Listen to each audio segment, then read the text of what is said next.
I'd like to take a moment of silence for Nick Nurse.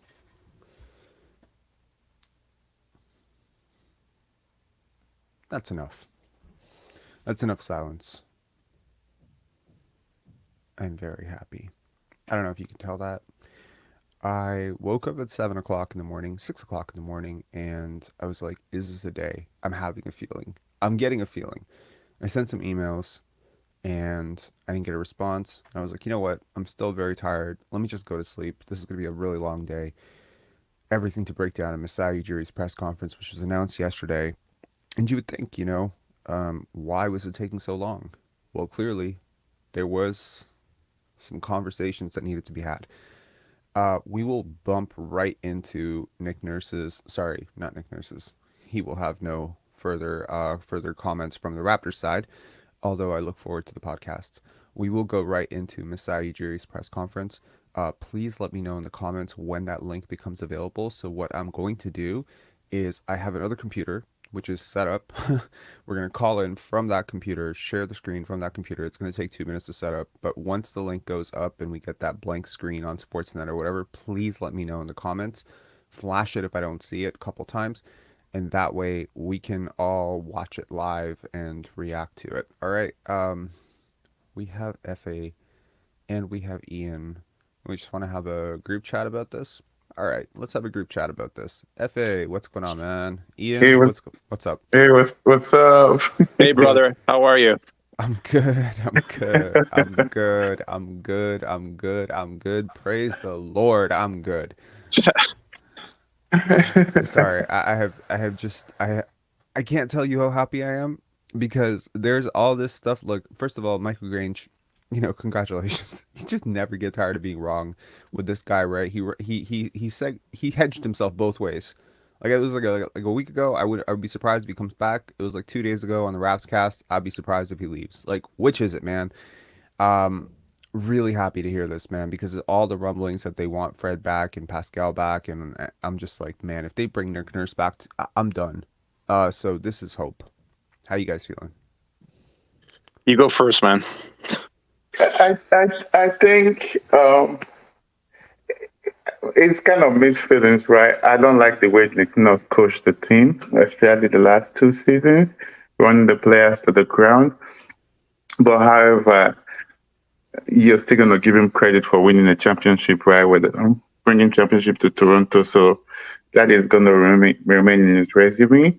Mm-hmm. But I think the my side has a lot in this too, right? Because doubling down and trading for Yakapoto at the deadline was a big mistake. And now firing Nick Nurse just shows that you know what, this is not working. So are they going to double down with the same players or are they going to rebuild? If you ask me, I think they have to rebuild at this point in time. They might not use the word rebuilding, they might use the word retooling. So we've been watching the NBA playoffs, right? You Mm-hmm. can see the importance of shooting and the importance of ball movement and the likes. So whether you like it or not, we don't have the personnel for that. I know you're going to say we have a bench, but we really like we have a lot of mismatches everywhere. This is why he's fired. Just this precise narrative that you just said that we don't have a bench is exactly why he was fired. Look, this is a very good front office in terms of talent evaluation. Okay, I went back and I listened to Delano Banton, his pre-draft interview.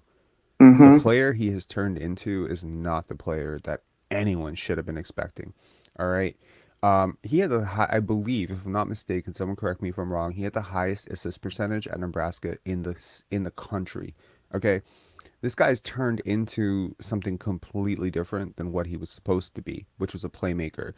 I just see a system in which nothing has gone as expected. And when it happens once, it's an aberration. When it happens twice, it's suspicious. When it happens 10 times with 10 different players, you start to look at the coach. And I think that that's important. Now, I'm not lost in this idea of Norman Powell. last night, Norman Powell goes off for 42 big points. And every Raptor fan out there who hated the trade as much as I did, when we traded Norman Powell for Gary Trent Jr., saying Gary Trent Jr.'s, defense is overrated, blah, blah, blah, blah, blah. Every one of us had this moment of, what the hell, man? This guy is literally better at scoring than Fred VanVleet ever has been. He is playoff Powell for a reason. You let go of this guy. The guy that you traded for him signed the same contract he did, except he's a free agent now, and you probably, may not be able to get him. I mean, I think you move one step closer to being able to get him now that you fired Nick Nurse. But man, like it dawned on me. Guess who drafted him in the second round? Masai Masai. Ujiri. So that's my point. I mean, he knows what he's doing, right? To some extent, you have to give him some benefit of the doubt there too. Like, he did put all these guys in place.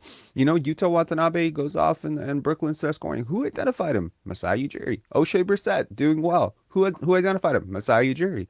Ishmael Wainwright getting rotation minutes for a depleted Suns team. Who identified him? Masai Ujiri.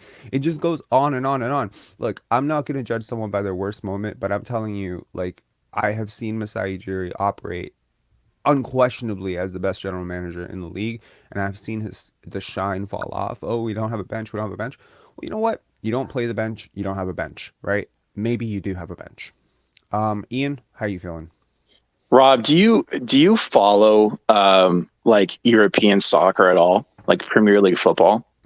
Do you follow? If this was 15 years ago, I'd say If yes, but okay, currently no. okay, but like Chelsea FC, and probably a lot of people in the audience know who Chelsea is, obviously, right? Yes, I know So Chelsea, if everyone knows, had an owner who had to sell the team to an American.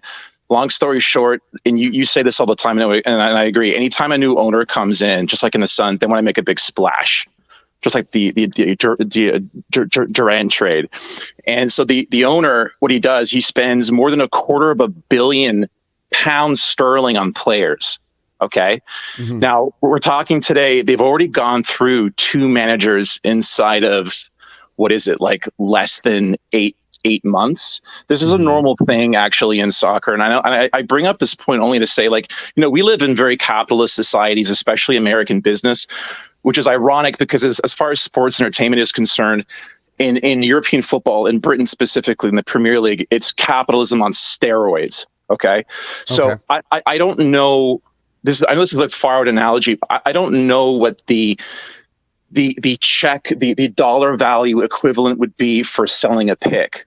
Like it would be like a middling, in our case, like this season, it would be like a middling Premier League team probably writing a check for like 50-60 million pounds for a defender or something. It's not devastating. It's not like, it's not like astronomical, but it hurts. Like, you have to wire that money. It's like, owie, but what happens is, inevitably in any situation in sports, you bring in a new player, in our case, Jakob Poeltl, right?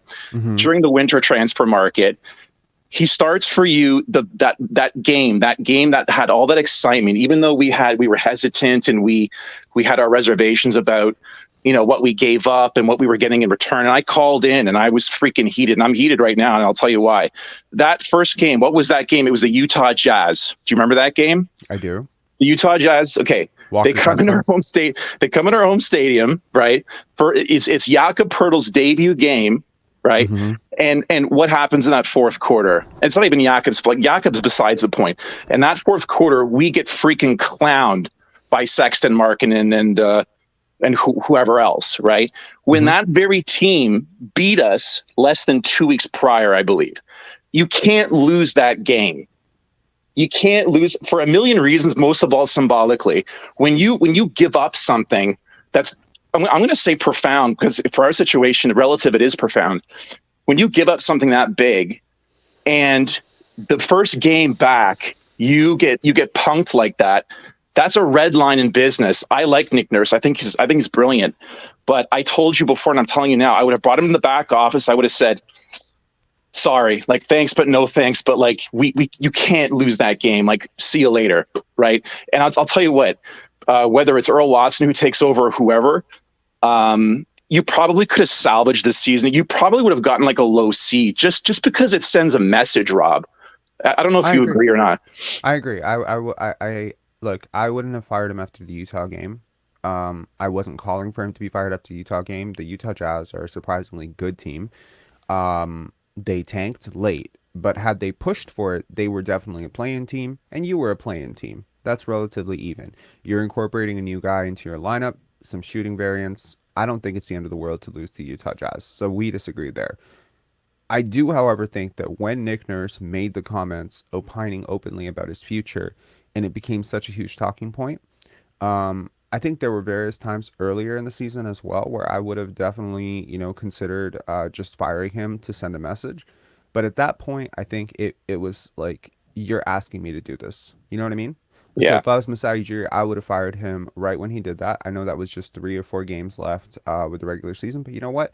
Bring in an interim coach, get a free audition for Earl Watson or Adrian Griffin, right? Give the team the wake up call and at least try, because at that point you might have caught lightning in a bottle. You might have. It's the wake up call a lot of guys needed. Frankly, it's probably the checks and balances that Fred VanVleet needed, right? So we will see, right? I don't know. It's one thing to remove a coach. It's another thing. It makes much more. I think the more important question here is, who are you replacing him with? Because it's very possible to get a worse coach than Nick Nurse who does all the same things he does, but worse. I think Perfectly possible. I think I'd rather get a worse coach at this point in time because Nick Nurse already lost the locker room. And also to your point, Nick Nurse really called for his firing, literally dared the management of the team to fire him by giving that speech before the Philly game and things like that, right? And there was also a report that when they went to Houston, he did not fly back with the team. He Hmm. was already talking to Houston Rockets. So Yeah. yeah, Look, so what did I say? but that said, in Go terms of ahead. some of the challenges that Nick Nurse had, you can tell that the offense started going falling when this guy left the team, Chris Finch went to Minnesota because look at the offense that they play in New Orleans Pelicans right now, right? That's all Chris Finch. When you rebound the ball, move the ball like the 2-3 drill that they do in basketball. So Look, Nick Nurse never seemed very thrilled about Trevor Gleason, to be completely honest with you. Like there was yeah. always an Mhm. edge of condescension when he addressed him, and hopefully that's because, Trevor Gleason was an issue, and with Nick Nurse out, I'm sure Trevor Gleason and Nate Bjorkgren, two guys that I never want to see on a bench of a team that I am rooting for in my life ever again, will also be gone. That's a good thing. I don't know if this means that, if you look internally, and I personally, I get the philosophy of internal, looking internally. If I have it my way, Ime Udoka is the coach today. I think everything is pointing to Email Doka right now. I They've would hope already so. I would hope so. I And read that look, yeah, they've been doing interviews all week and kind of on the download for some assistant coaches and things like that. So right. Look, I understand the Ime situation is maybe more complicated than initially in my video. I believe I did a video like 2, 3 weeks ago saying that Nurse was gone and that, Ime would be the new coach. I wanted to be first on that when, because I had a strong feeling about it. And I know that he's known to Masai and that he's exactly what this team needs in so many ways in terms of creativity, accountability, the right personality. And then I started to dig more and more into what actually happened with him in Boston, because it's very easy for me to cry racism and say it's just Boston media being unfair. And yeah, I got to find out what actually happened and who he slept with. And then I had like a moment of like, oh boy, oh boy, we this guy's got balls, man. Like he did this. Like I don't know if I want to be impressed by him. But my only presentation now, if this ever does come out, and I'm not gonna be the person to get sued for it, but if this ever does come out, I do want to say, from the perspective of, who you protect, whose secret you protect in this situation. Ime was not protected. He was an adulterer. He was not protected. Nia Long was not protected. Her name was dragged out into the media. But this woman, who he had this affair with, she was protected. Her identity is not released publicly. There have been so many threats of lawsuits released about, what would happen to the person who actually does release who it was.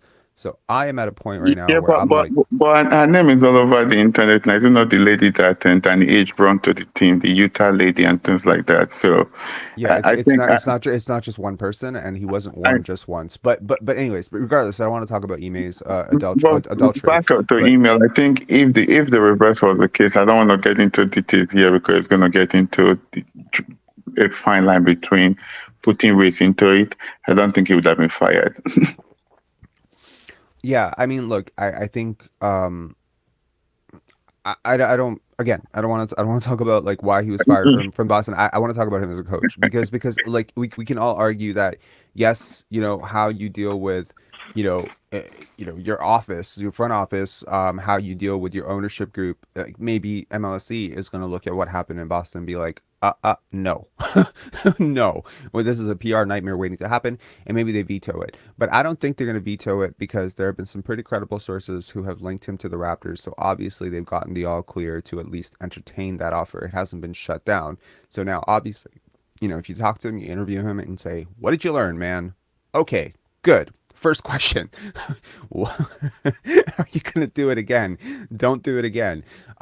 Look, people change. I believe people can grow. If you don't want to do it again, then you might have to hire a chaperone follow him around.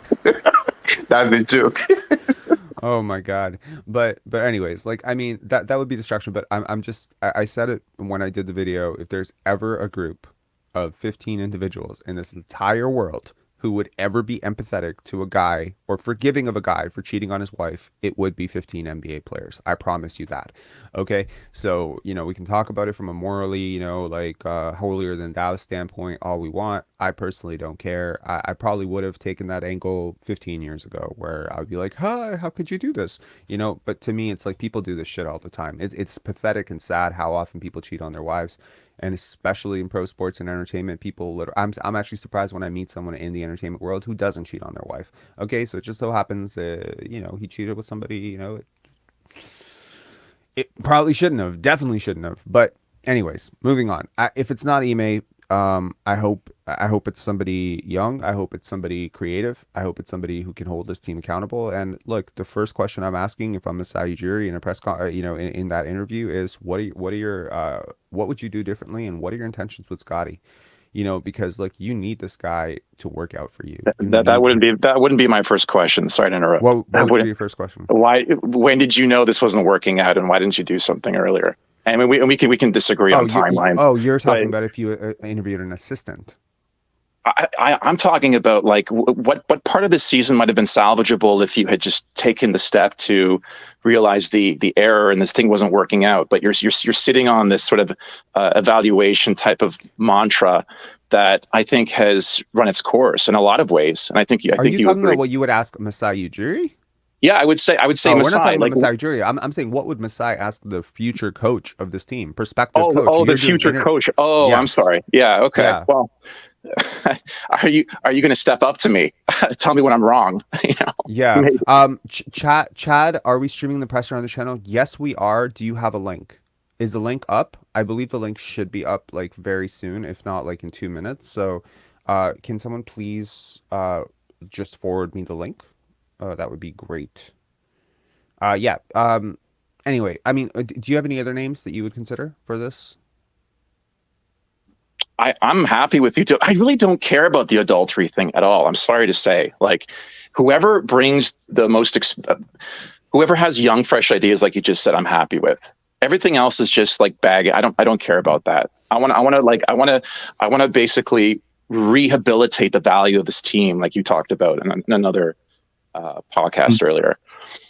I'm Yeah. 100% with you that I don't give a damn. There's nobody's a saint out there. Everybody has their own baggage or baggages or whatever.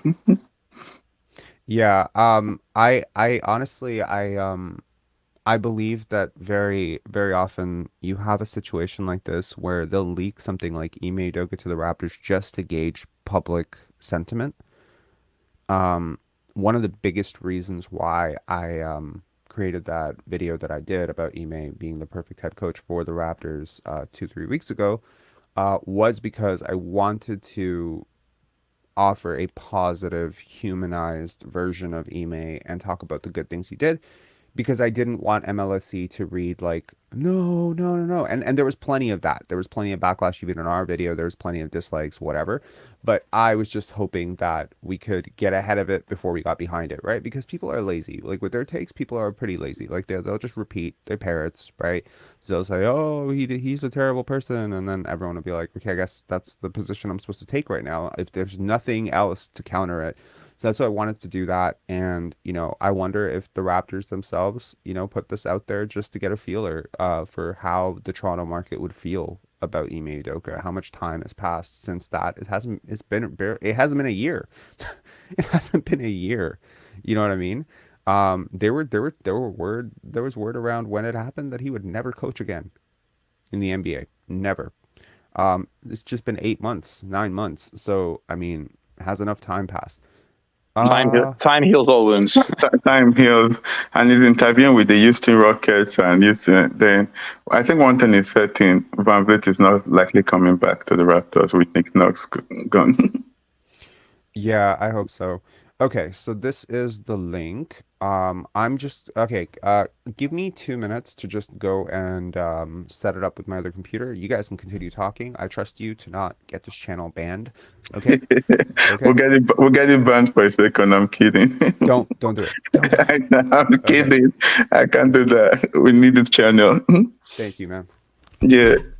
I was just raged about like how it just dawned on me today when I saw it on my feed. Like, why not do it, or why not make the bold move and do it earlier? I think to me, no, I think you got to look at the history too, right? They've had 10 years together. It's hard to break up like that. But if they had waited this long, I would have expected them to maybe kind of, instead of using the word firing or things like that, maybe negotiate something and let Nick Nurse find another job. But I think I heard they've been meeting all week, so it's possible that Nick Nurse can be hard-headed.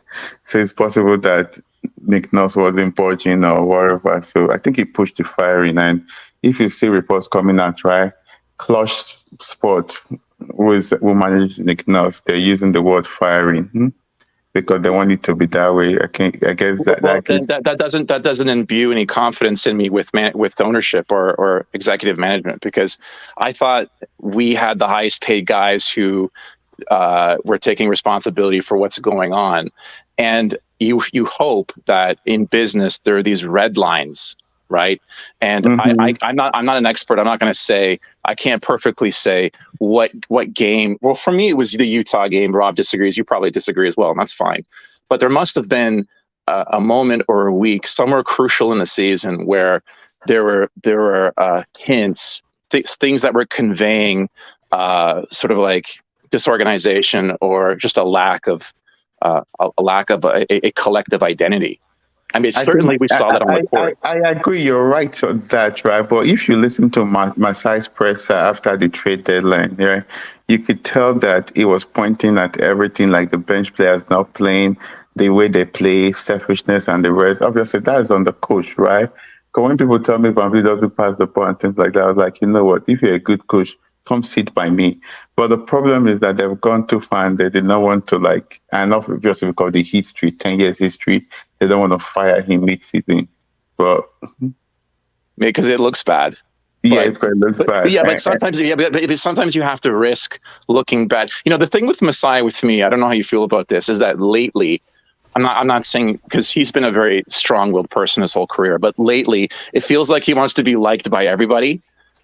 And I guarantee you, Daryl Morey doesn't care if he's liked or not. I think what happened with DeMar DeRozan affected a lot, and the way that was received. Exactly. That affected a lot of the way he started and doing things. I agree 100%. I agree 100%. Yeah, because we don't want to be the organization that, after somebody is spending time with you, it's not like a family-like organization that Masai used to preach. Yeah, he goes on ESPN tomorrow, and then he basically complains and says that he was backshafted, and this is a player who has history of mental health problems. He said as much on Twitter, and so he's kind of like this lovable, fragile personality that you didn't take care of, quote unquote, and that makes us look bad by extension. And I think it's stayed with him, and so he's trying to do soft landing for everything, SGE, welcome in. I'm just setting up the live stream, but feel free to talk, man. Yeah, thank you. Welcome, guys. I wish we can see the names of people that are on this chat, but oh well. Yeah, my bad. I'm gonna figure that out at some point, man. It used to be automatic, but I don't get why it doesn't do that anymore. But SGE is at the bottom left. Not that it matters. None of you guys have your cameras on. You want to see who it is? Turn your fucking cameras on. I want to turn my camera on. Go. I was in bed when I was taking If I had a camera, I would. Yeah. When you guys are talking, I don't want to interrupt. Continue. No, go ahead, guys. Yeah. Okay, so I was watching Norman Powell play last night.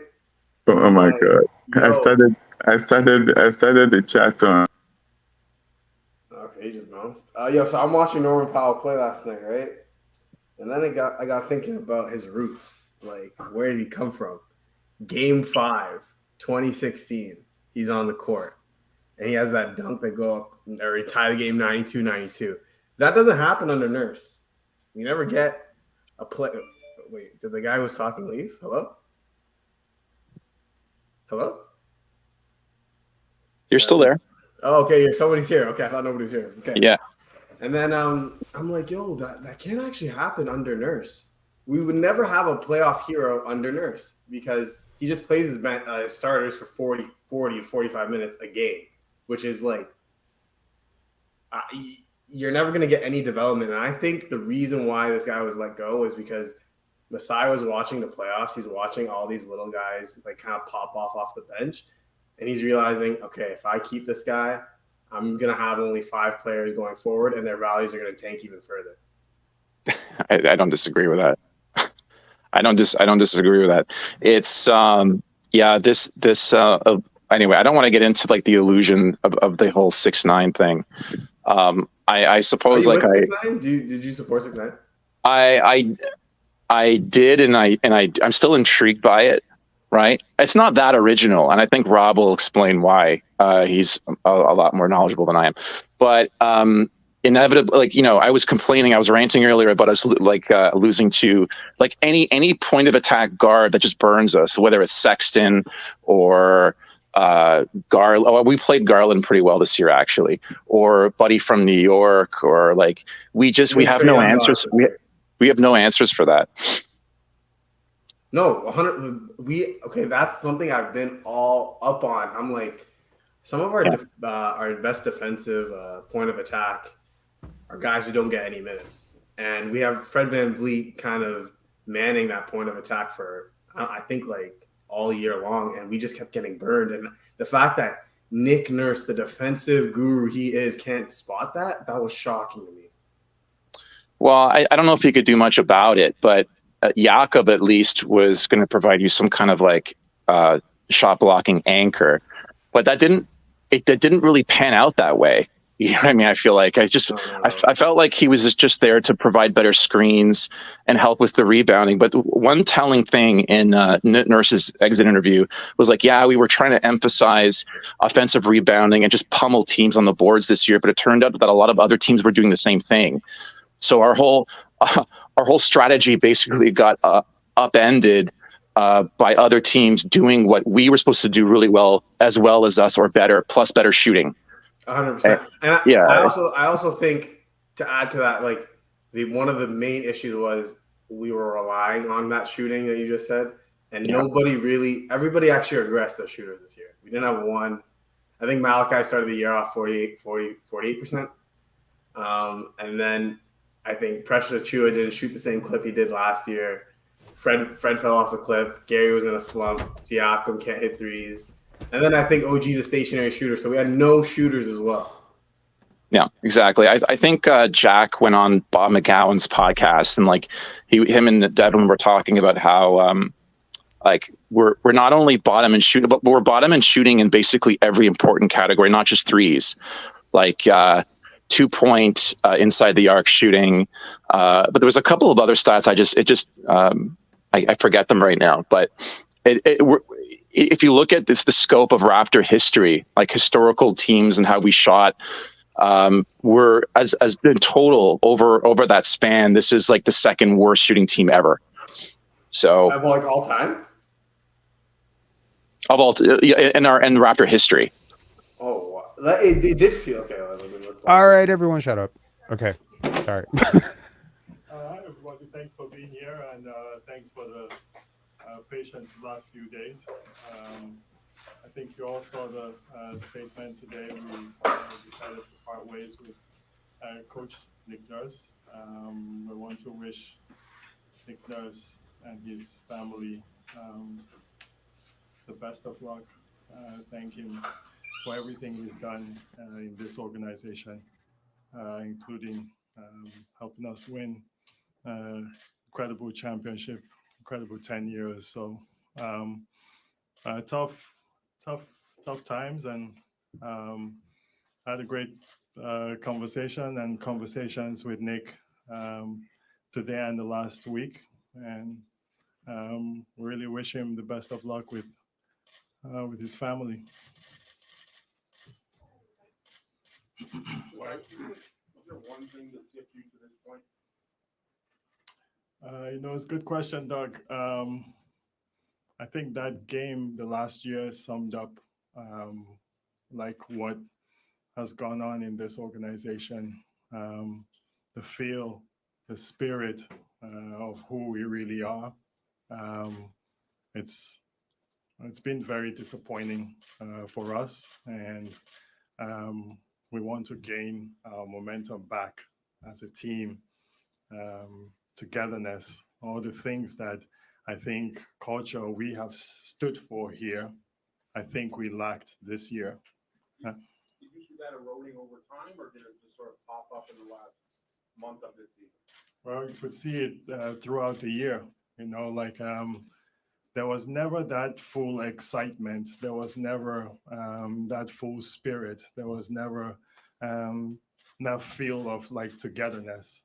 We all saw it. You all saw it. It's not something we're making up here. We win 2, and then all of a sudden, like it goes another way. You seem like you're gaining, and then it goes another way. And it's not one person or one finger to point, and there's no pointing a finger at Nick. I have to take responsibility for this too. And as a leader of this organization, I will always do that. But it wasn't us. Yeah, this year it wasn't us. I think everybody saw that.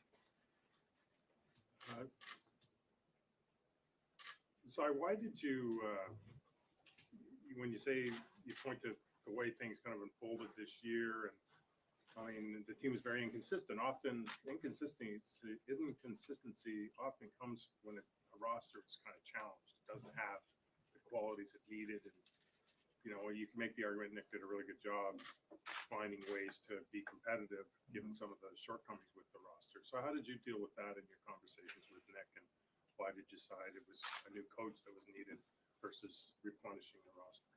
I think changes are going to be made on all fronts, and we're going to address that with the team.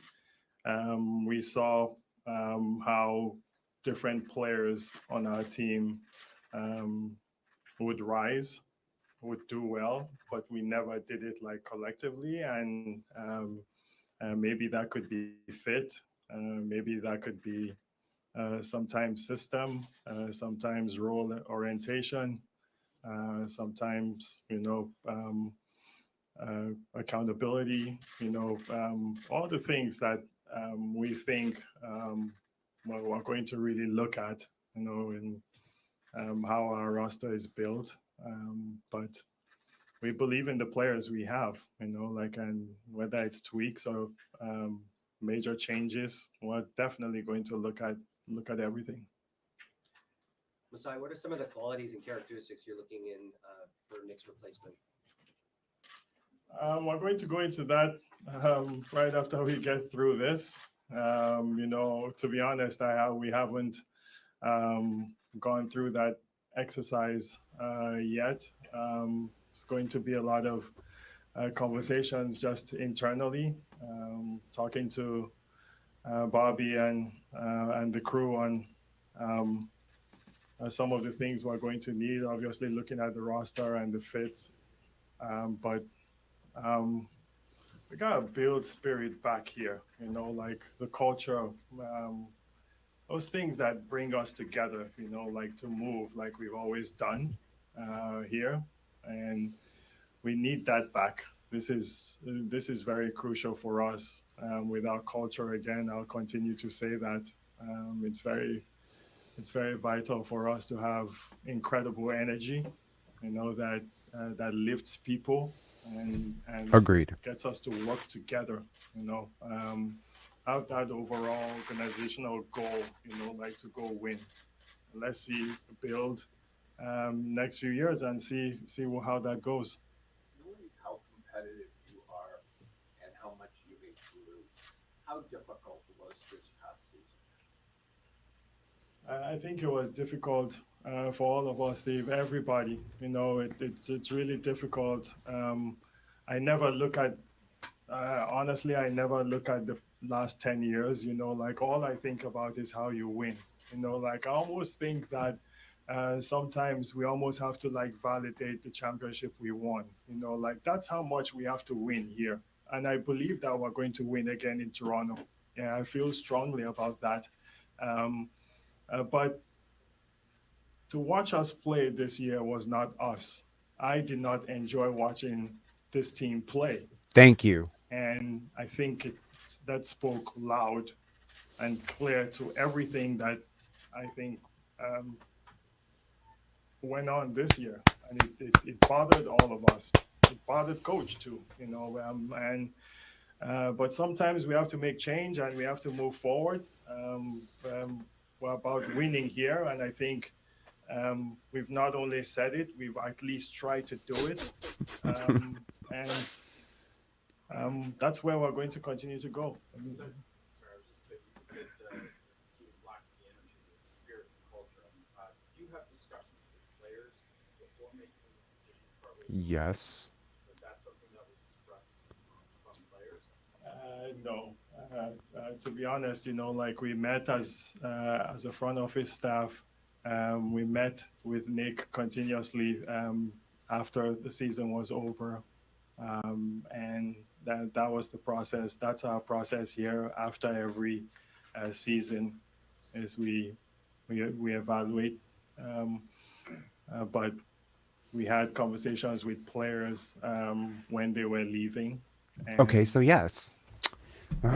they express themselves in many different ways, and again, it's not one thing you can't point the finger at just one thing, but yes, they express themselves about many things. You mentioned system earlier, and that's something that Fred kind of talked about last week, is that he thinks it's time maybe to rethink the identity and the style of play. He mentioned chaos and offensive freedom specifically. Is that something that you agree with, and is that something that you'll strongly consider when looking for the next head coach? Is that next identity or style of play? Yes, it has like whoever we're interviewing, whoever we're bringing in, like has to, convince us of, like a good style of play that we think, like will fit um, us, fit our culture, fit at least some of our players or the players that we have. As you guys know, in the NBA, you can't make every change, all at once. So we have to build through this. Yes, like style of play is going to be really key, like to what, how this new head coach like defines what he wants to do here. Do you expect any of the next front row? Is this back or is this going to be wholesale change? We're making big changes, but I'm sure Bobby will have conversations. I'll have conversations with some of with the staff, and we go from there. Masai, at the trade deadline, you mentioned that the team was playing selfish, and you were hoping that Yak would help address some of that with his style of play. Over those final 25 games or so, what encouraged you? What were your expectations? How did things play In Yak, I know a lot of people questioned, what we were trying to do at the trade deadline, and just to explain it again, the way the NBA is situated now is there's a lot of parity in the league. I think we see, and you don't necessarily have to tear down your team, to build it back up. And I understand the draft, and I think there are ways that we can get into there. Um, we, I think we have the abilities to draft well, but getting a top 10 center in the league that I think fits with our team in terms of a lot of the things we needed to address. Number one, Shooting. selfishness. Number two, I think Jakob has a lot of high basketball IQ, a pass first center. And I call players like that a championship piece, because you can put him on any of the teams now, maybe except the ones that have great centers, but you can put a player like that on that team, and he fits in like right away. And we have to figure out some other parts, but that caliber of a player, to me, So does Goran is Dragic. worth us paying attention to. Everybody always says, oh, why don't you have a center? Why don't you have a center? Why don't you have a center for a long time? And it's just finding the right one, finding the ones that one that can fit and can play. Wow. And we found a piece there that hopefully, as we build these pieces together, can amount to that. Are you happy with the way that the younger players on the roster, guys in and out of the rotation or with 905 have been developed at this point? I think the answer there is no.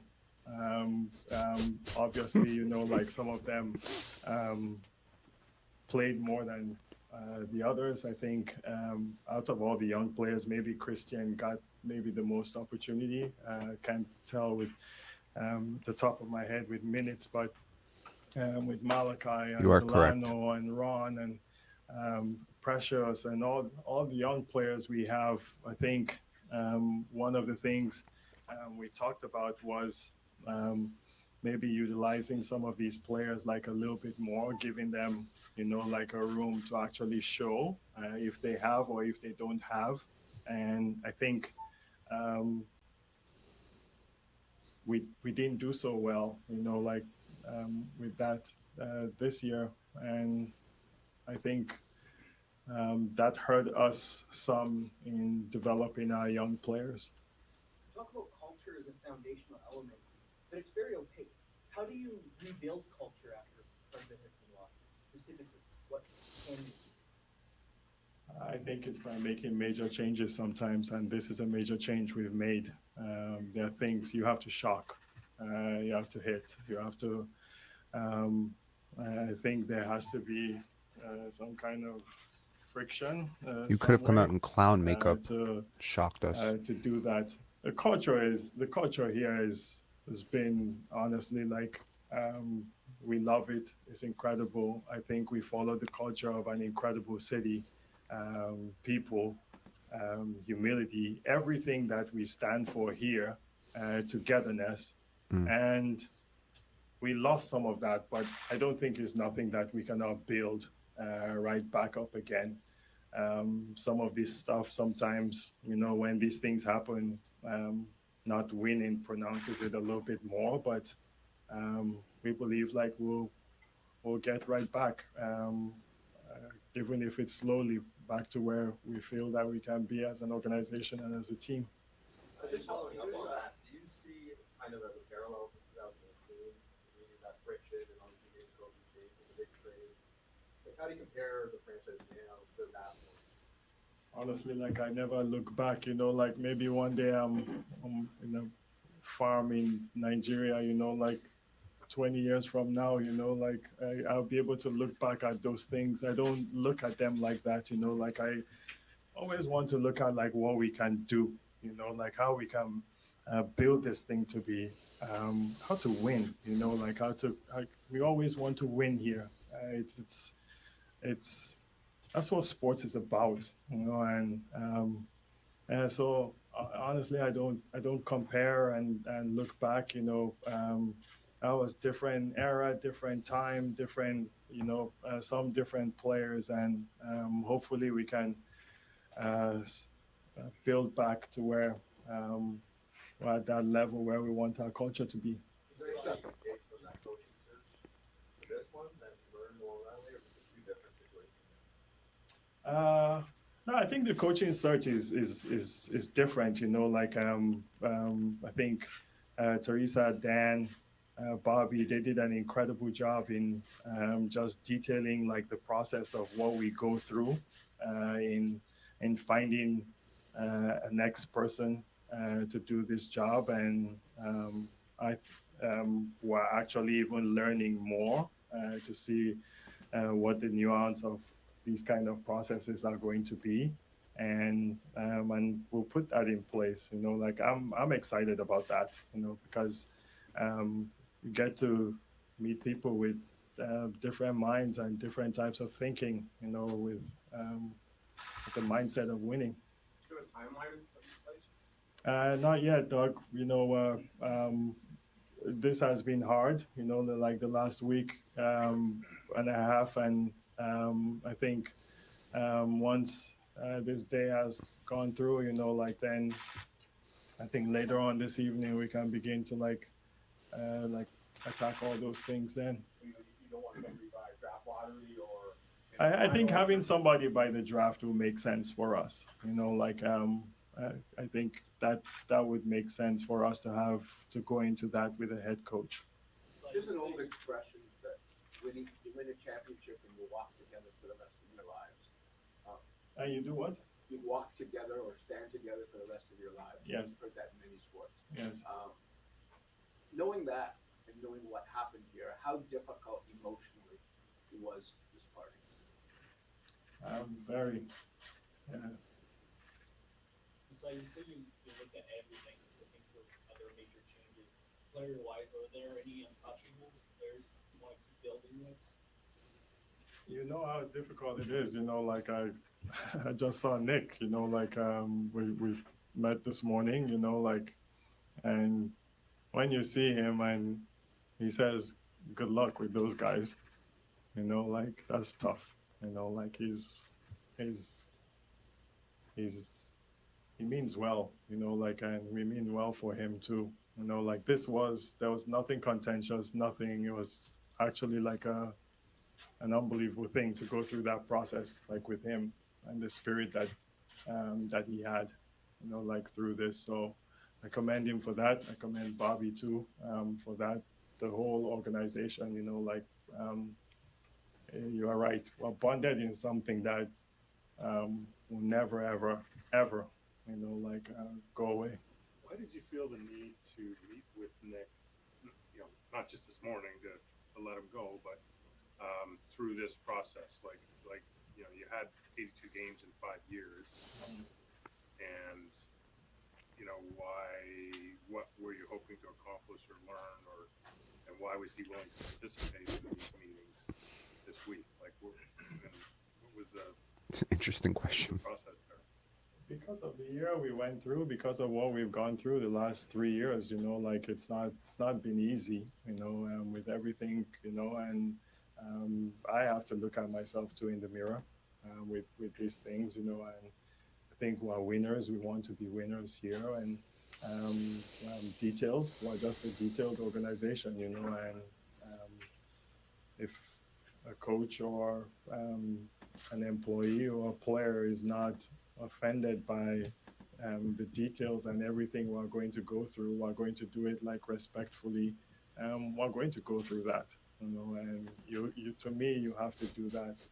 He's a great basketball mind, so we really have to do that. We have to look at the future, and things that will help us also, as I said, this is humility, right? This is us as human beings and sports bringing us together. We all have to get better. We all have to get better. But winning and the future is where we have to look. Was there a possibility in those conversations, the conclusion could have been, it's more of a roster issue or a scheme issue? Are we willing to address either of those things? And if so, let's continue. Like, was that on the table at all? Decision has been made. I know now, but Yes. I'm saying as you're going through it, Yes, everything or was it inevitable. It was going to end with it being fired. And no, everything was on the table. Everything was on the table. Just going back to speak of culture for a quick second, when Nick made those comments in Philly pre-game, what kind of shift did you see, or how that impacts your culture? Because I know you talked about the city and that you saw there was an impact there, and it clearly was brought up to your team a lot. How did you see it kind of impacted there? Yeah, to me, I think I'd lose my mind if I had to talk to you guys every day. Seriously, I'd lose my mind, but I honestly, what George Carr used to tell me? He said, I'm going to make 6 mistakes every year. 6. So you have to give me 6 mistakes. I would not Okay? be quoting George Carl right And now. He'd make 1, he'd make 2, he'd always tell me about it, so I think, maybe possibly like Nick made a mistake that day, Maybe. I didn't use it in this whole process at all. For me, the timing was not great, but honestly, when losing things, I don't like just a little bit of experience that we have, I'm not gonna use that against like Nick, so Why not? I think he knows that it was a mistake, and we all moved on from it. Masai, you talked a lot Which about means he already talked how about it. culture shifted this year. But do you know why it shifted? Do you have a theory? Contracts. Money. Just say money. It's a good question, Mike. I think Money. Money. sometimes there comes a time when there's a little bit of complacency, I think. Ugh. And when there was a little bit of complacency with us, I think some selfishness seeped in. I think sometimes people mention contracts too, but I personally don't think contract is an issue, because I think historically here, the players know that we've taken care of the players here. There's been barely any players that's kind of what we do. We like continuity here. So I didn't see where that was an issue, but some people would say accolades and all the different things that players can get or what they are gunning for. Yes. But yeah, selfishness, I think I mentioned it before, and I think the players know that. They know. Masai Ujiri subscribes to this channel. Confirmed.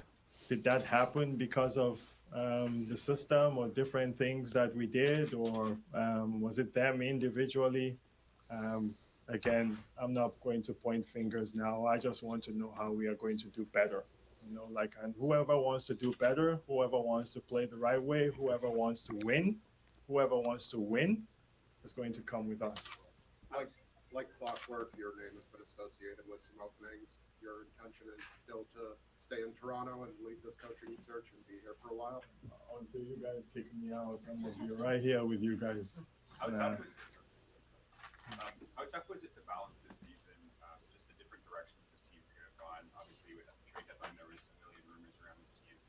Just mentally, how hard were those conversations to kind of navigate, not only this season, but sort of the future of the franchise? Yeah, I think with where the NBA is, More. again, I mentioned parity.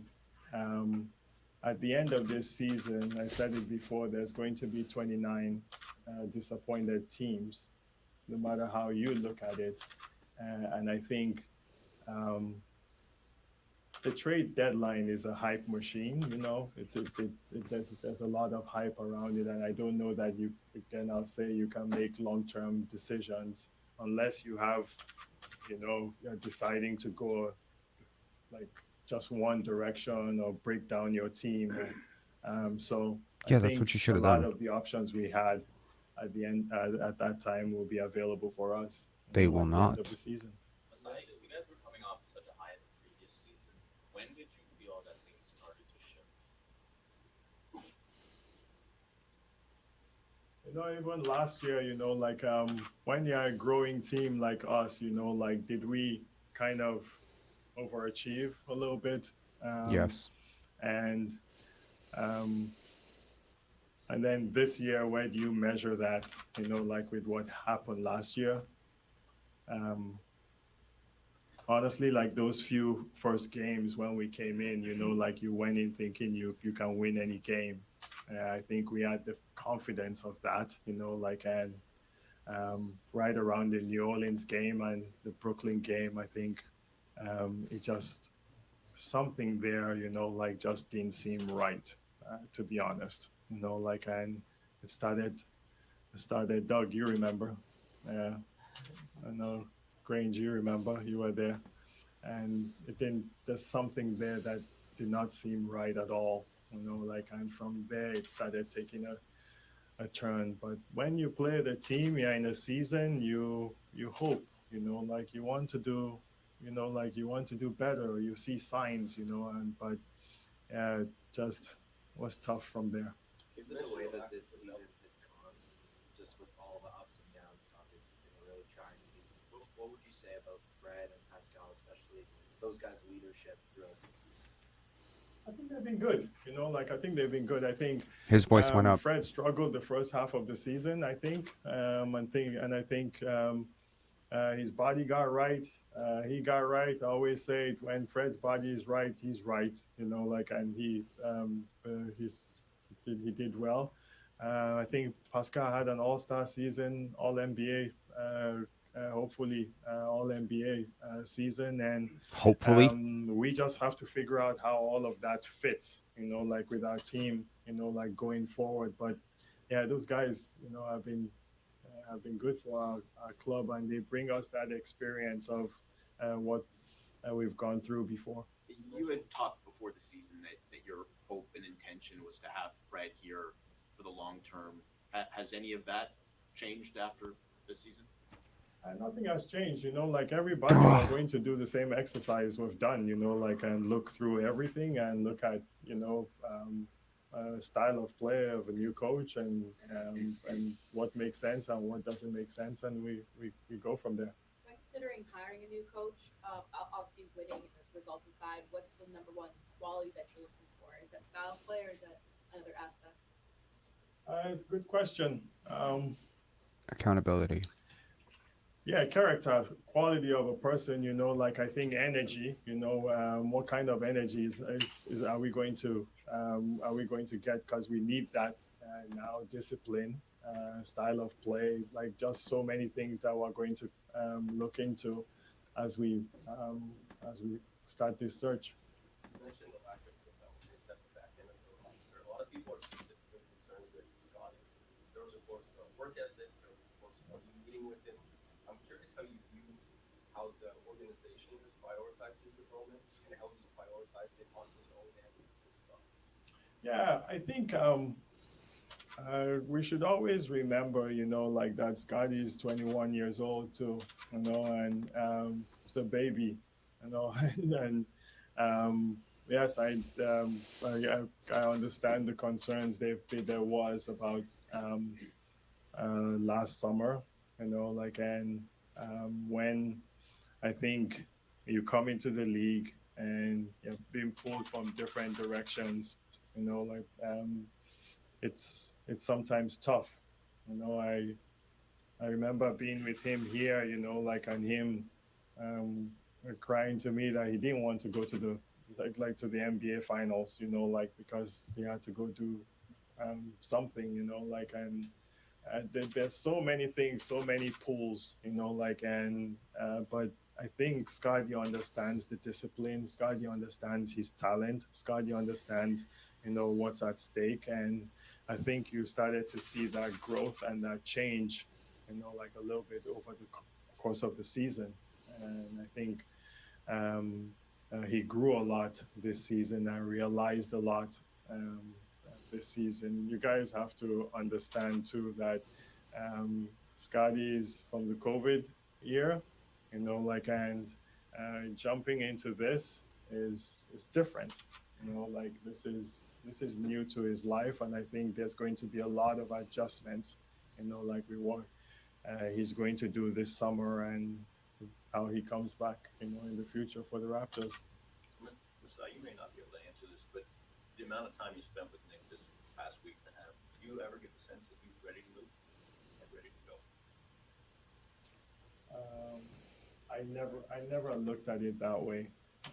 Honestly, I didn't pay attention. I didn't pay that any attention, or look for that.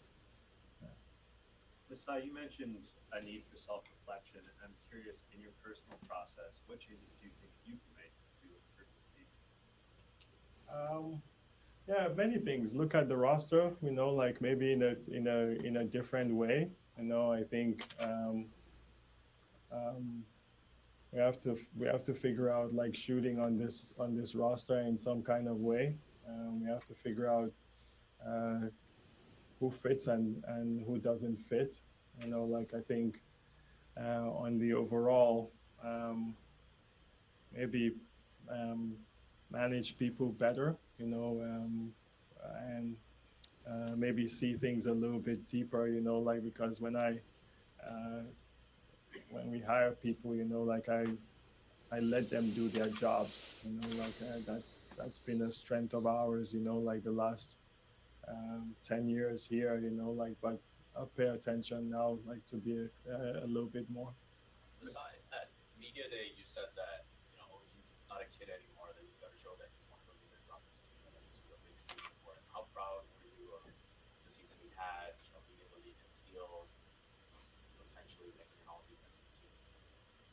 I think he grew, more importantly, like as a person, when we met with him in his, I don't like to call them exit interviews because exit interviews are like old now, we just meet with these guys and discuss.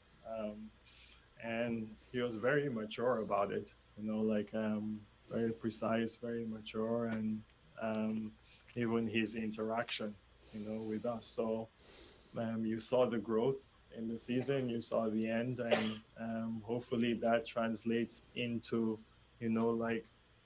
really good team play and team chemistry because he is one of the best two-way players in the NBA, like pound for pound. Masai, when it came to Jeff Down, how do you think your team handled that situation, and kind of can you go through why he wasn't, included as part of that play into this group? The development of Jeff has always been. I think we played him in as many games as we can, but um, uh, it just came to a time I think when we maybe ran out of games, and the, there was an organizational decision, like to choose Will to play in those games because we needed maybe more experience if we were gonna play more. But and also we knew that Jeff is part of this team, is going to be part of this team in the future. Jeff has been here every day here, so maybe not handled the best way, but I think the overall view of this is Jeff is part of our future. The decision not to use that in the final 14 games, was that a coaching decision or an organizational decision? And was that more about basketball or the business side? Nothing. We don't do that. Like everything is basketball here. Like I don't pay attention to like what like Bullshit. when Josh Lewenberg. what's going on here. Like coach can play anybody who wants to play, and I don't control anybody's minutes or what they do. So, when you look at most of the teams that are, kind of the bottom third of the league, including, I guess the bottom third of the league, you can kind of see what their direction is, what their plan is. Who knows if we're going to execute it? How would you articulate your plan? I know you can't give us A, B, C. This is what you're going to do, but you have 3 free agents in your top 6. You're down a draft pick. You're down, I think, 3 second picks. and coming off a pretty disappointing year. So, like, how to an outsider, like, how would you explain what your plan is, what your trajectory is, given that set of facts?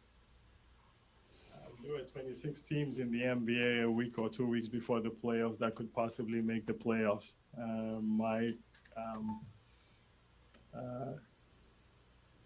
There's parity in the league, and I just don't view that breaking down a team is the only way to build a team. I think when I look at the trade deadline or I look at players that we have, I think there's a lot of value.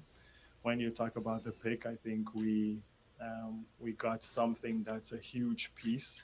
So I don't consider it that we lost a piece. We got Jakob Pertl by it. And in terms of plan or building a team, you continue to build, you continue to win, you continue to build these young guys to get better. And I think they're getting better individually, but we didn't get better as a team. So that's on me, and I will figure it out. If our players were not getting better or didn't have value, or um, then I think there would be issues. But our players have value, and they got better individually, but we didn't get better as a team. Lastly, when I look between 41 wins and 47 or 48 wins, what's the difference? I remember in Denver, when I was in Denver, you can win 51, 56, 50, whatever we won there. Kobe Bryant was coming to kick your ass. Yeah, every day. You knew what the end game was. Do you know what the end game of this playoffs is going to be? Guarantee you, nobody knows. Not one person knows who's going to win Celtics. this year. Yeah, can't say.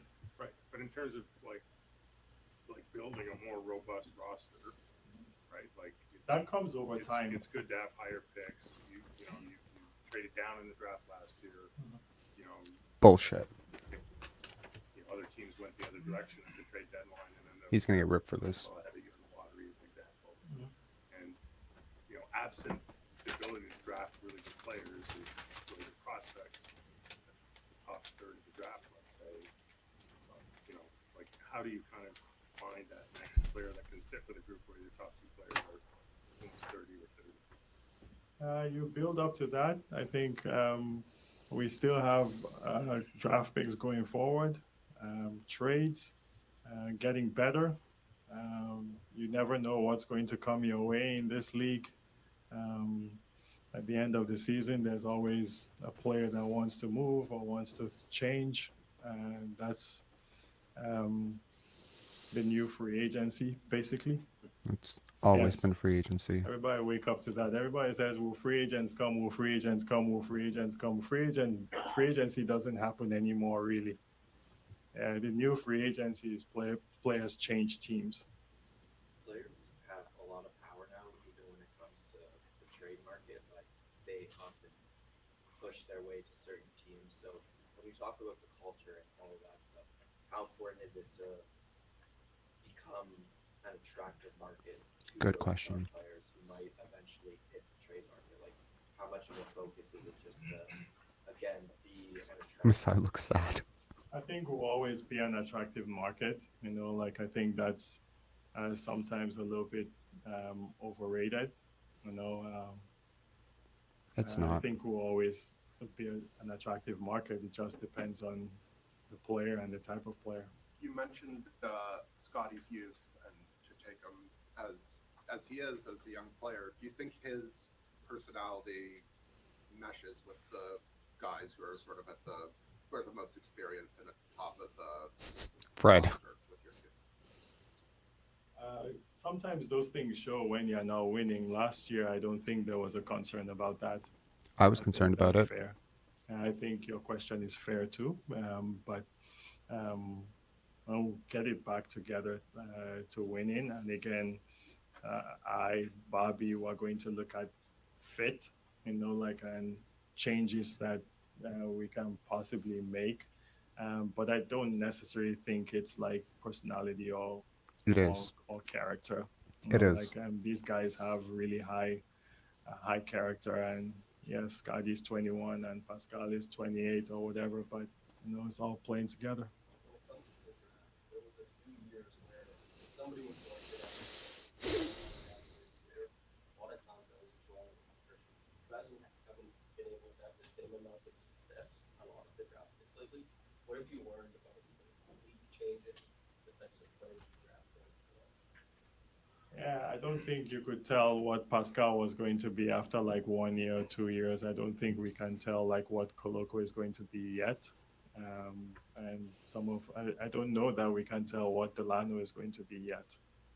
That's incredible young talent, but just hasn't panned out on the court. Malachi, up and down, but um, I think there's talent. It just um, hasn't come out yet, and we're still developing, and this takes time sometimes. And yeah, maybe we could be wrong, but we still believe in those kids as talents. Was there too much of an emphasis, or maybe hope is a better word, on internal growth going to the season as opposed to addressing some of those No. things, many of which you've already talked about, that were issues last year as well, from shooting to half court offense? Like, was there too much pressure, I guess, on the guys in place to get better in those areas? Well, we've always said it's not going to be like straight line, and this is the bump in the road, these things happen, study some other teams,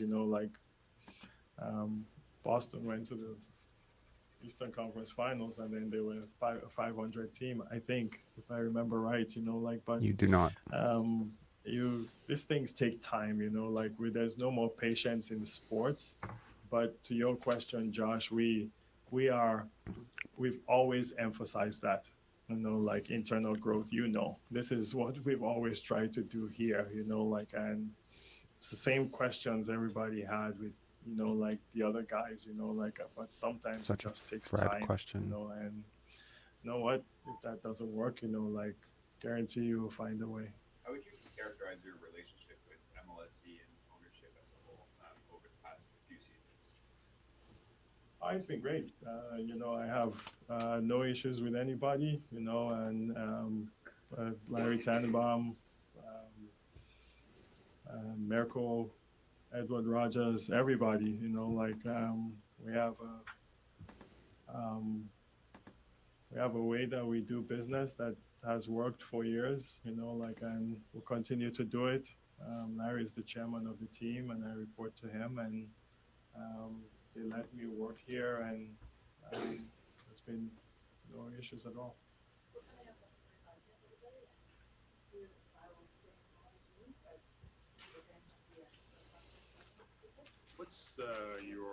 What's the status on Otto Porter Jr. and does he still figure as somebody you want to have available to you on the roster, or you could have filled a need had he been healthy? But what's the situation going on with him? He hasn't been with the team.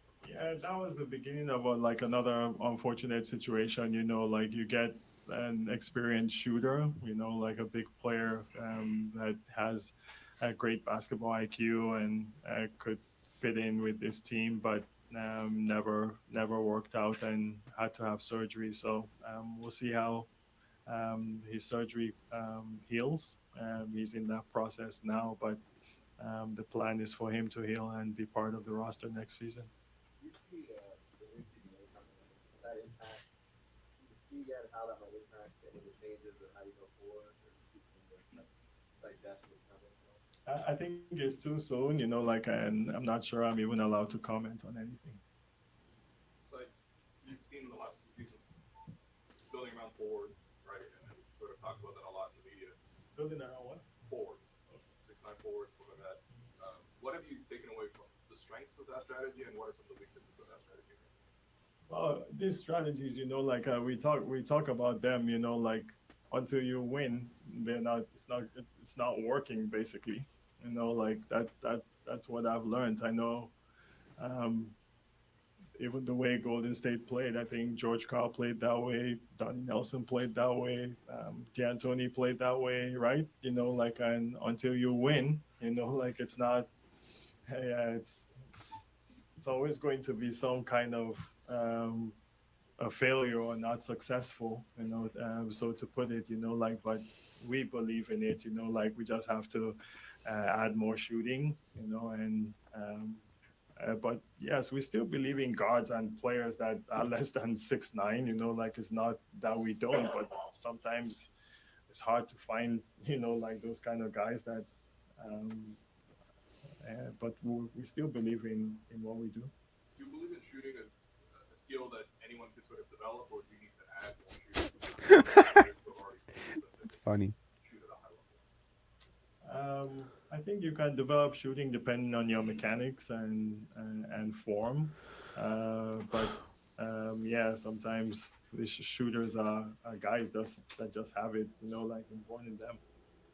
The league has been changing a lot. Jordan One Hawkins. season to 2 or 3 seasons, especially. I think we see that in the playoffs. Do you think that this team is still ahead of the curve in terms of building a team for the future? I'm not going to be one of those that sits here and says we're ahead of the curve, like we're trying to win, like we're going to try to win, like and be the best in the NBA. And That I was a think dig at Golden State. we have to look forward to the next 10 years, to the next 5 years, like we have to build that. I don't believe that it happens overnight. And we've seen that, it's not a straight line, it's not linear. We've said that before. We're going to have ups and downs, and this one was one of the downs. Thank you very much, everybody. Appreciate it. Thanks for signing. Thank you. Thank you.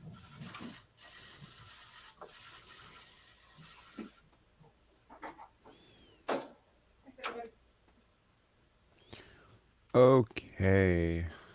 Wow. Okay, so we'll bring FA back on. If you want to call, you want to discuss some part of that, feel free to call in. I do have to say one thing, and this, like, my two big takeaways from this, well, three actually. Number one, the Scottie comment. Now, I was urging someone in the media to ask that question, and I'm really glad they did. And he didn't really give an answer, although the lack of giving an answer sometimes is an answer. And the answer that he gave was basically Scottie is young. Therefore, okay. So apparently the Raptors have an issue with Scottie's summer. The inclusion of that whole, he cried about going to the finals. By the way, just to anyone who doesn't remember, Scottie did media coverage for the finals. If you remember him hanging out with Steph Curry and Grant Williams, maybe he didn't want to do that. He wanted to do something else. And they're just kind of saying like, hey, like he needs to grow up. Look, I have a video that I recorded, which I now have to re-record about Scottie's season, in which I acknowledge that, look, he is 21. There are some gaps for sure. As much as, the entire year I have been railing against this idea that, Scottie's right, Fred is wrong, and I've just been like firm on that, right? There's a potential that Fred is a little more right and Scottie's a little more wrong in certain situations. For instance, the clip that I released on Instagram, which has 400,000 views right now, of Scottie's body language when Fred doesn't give him the ball. That's not good. It's not good body language. Regardless of how you feel about Fred not passing him the ball, regardless of how you feel about his frustration with that, as he matures, there's going to be a different way to address that situation than flailing about and screaming at your team, Even Fred's comments on his way out, which I addressed in the video, get in the gym, be a gym rat. Yeah, because of who's saying it, we're upset, right? We're upset because Fred is a little Oompa Loompa who hijacked the offense pretty much the entire year, froze Scottie out of the offense, and you're like, well, who the hell are you to talk? But let's be honest. If Masai Ujiri said, we want him to be a gym rat, is that bad advice? It's not bad advice at all. It's great advice.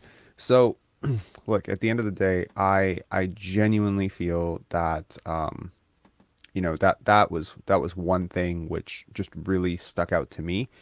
The second thing, when he said, when we were in Denver, Kobe kicked our butts every single year. This year, can you tell who the finals, who's going to be the champion? No, but little caveat here. Number one, Giannis, Joel Embiid, those guys are at the top of the East, right? And Jason Tatum is putting up a season right now, which is pretty much on par, if not like exceeding very many Kobe seasons, right? Same thing with Joel Embiid. There's a lot of talent in the league right now. If you wanted to bet on who's actually going to win the championship, I guarantee you firmly that 3 teams make up like 95% of the odds. And those 3 teams are the exact 3 teams you would have faced in the first round had you made the playoffs. Which is why everyone said you don't need to make the playoffs to prove this, right?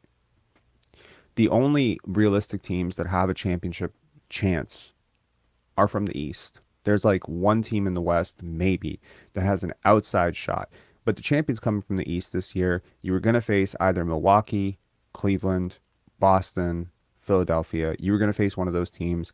Those 4 teams make up like 7 of the odds-on favorites to win a championship this year. So you had no chance out of the first round unless you had a higher seed than those teams, right? I mean, realistically, you had no chance, right? Unless you're going to upset a championship favorite as the team that you are. So that I call cap on, this idea of, it's an open, yeah, it's an open season between those teams. And it's open for you. If you're in the West, maybe if you're the Sacramento Kings, it's open. The Denver Nuggets, it's open. But it's not open for you if you have to face one of those juggernauts.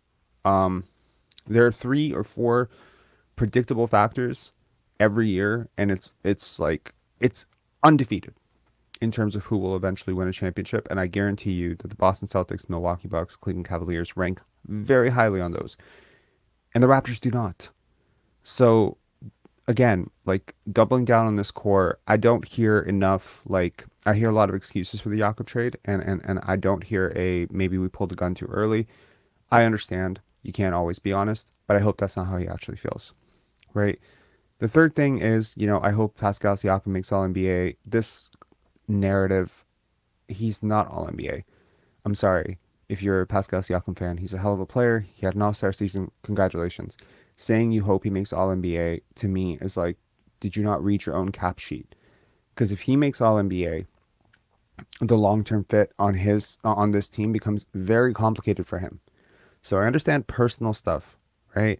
The fact that he was almost in tears about, letting go of Nick Nurse, the fact that he did not use the Philadelphia interview against Nick Nurse in determining his, saying that George Karl was notoriously one of the prickliest coaches and the weirdest coaches in the world. His book is seriously it's a horror show of ideas. Okay, not a fan. So don't quote George Karl in an interview about firing a coach, man. It's tone deaf. Now to the good. I'm glad that he acknowledged that this team was not good to watch. I'm glad that he said the word selfishness what felt like 50 times.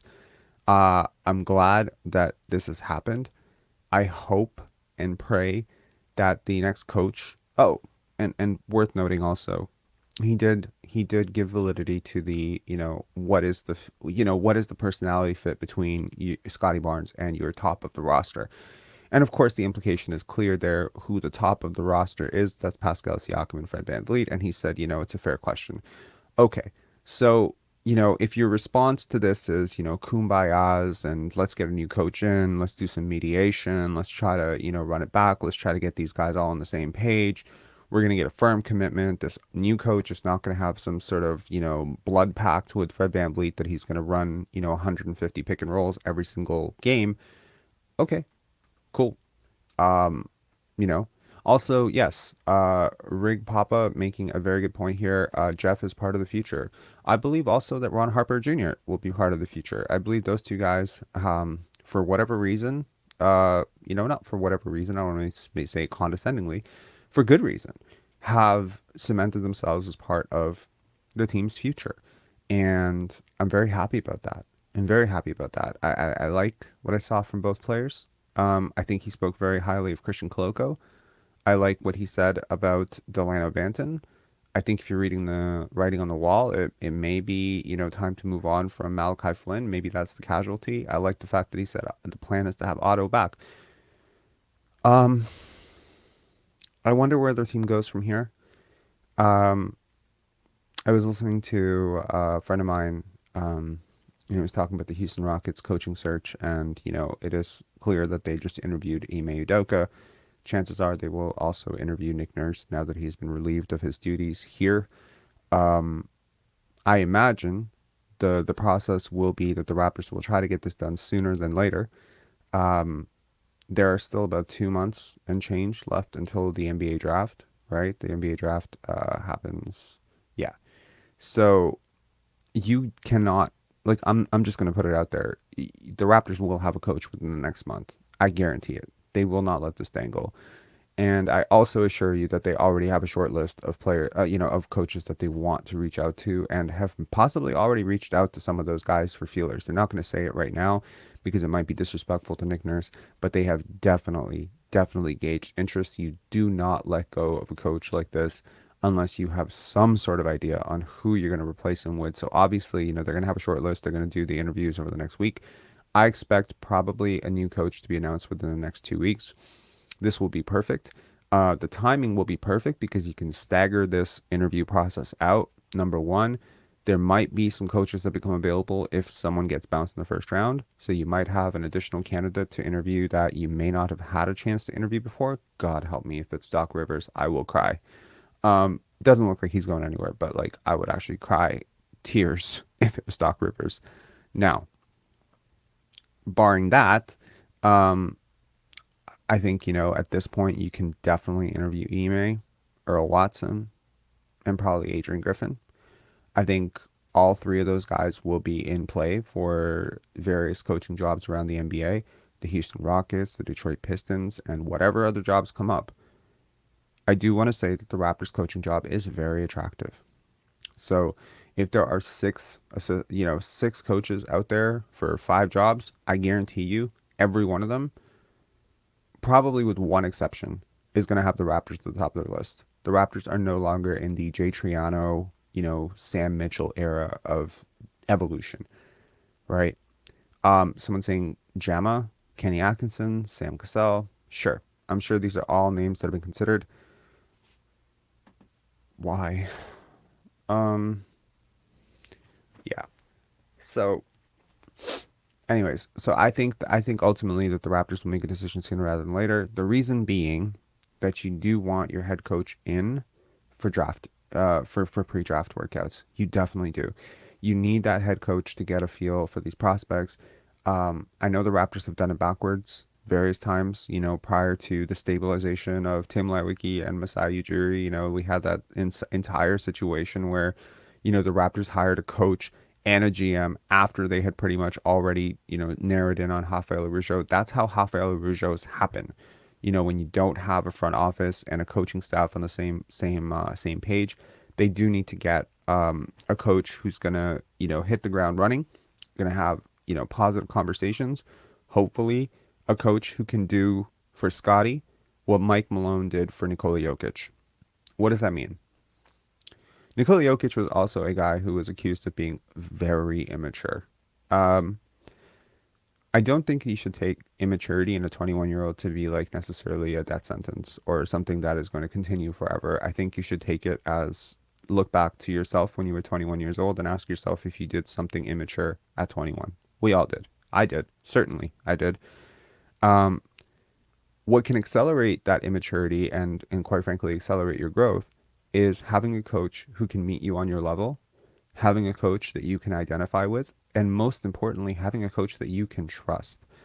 Having a coach that understands who you are as a player and who you want to be as a player, I think is very important. If I was coaching the Raptors, the first thing I would do, obviously, is I would have that conversation with Scottie Barnes about what his actual goals are and how we can work together to actually achieve them. I would have a very similar conversation with Gary Trent Jr., OG Anunoby, Pascal Siakam, Fred VanVleet. And based on those conversations, I would construct a plan in which all of these players could either have what they wanted or determine that it is impossible for all of these players to have what they want, and then give that intel back to Masai Ujiri and say, look, you have 5 players. They all want to be the number 1 guy. They all want to be the number 2 guy. None of them is willing to be the number 3 guy. This cannot work. You have to get rid of some people. I also found it interesting that Masai Ujiri mentioned that Jakob Poeltl solved the team's biggest problem at the trade deadline, which was selfishness. wow, if there was ever vindication for this channel's entire talking points all year, as I blasted this team for being selfish and selfish and selfish. And look, I'm a little bit salty because I felt like I was being gaslit by this entire fan base, not this fan base, not 430 people watching here, but a lot of people, saying like, I'm overreacting. No, Pascal's not being selfish. Fred's not being selfish. No, man, it was selfish. This entire team culture was selfish. The style of basketball was unwatchable. So it did feel very nice to hear the president of basketball operations for the Raptors openly admit, that it was unwatchable, that he didn't like watching this team play.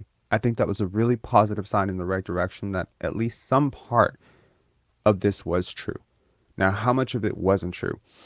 I don't think that they're as committed to bringing back this entire core as they're letting on. I think they have to, obviously, you're not going to come out and say, yeah, we're thinking of moving Pascal Siakam because that would tank his value. You're not going to come out and say, yeah, we might move off of OG Anunoby. You're not saying that, we don't believe in Scottie Barnes. These are all assets.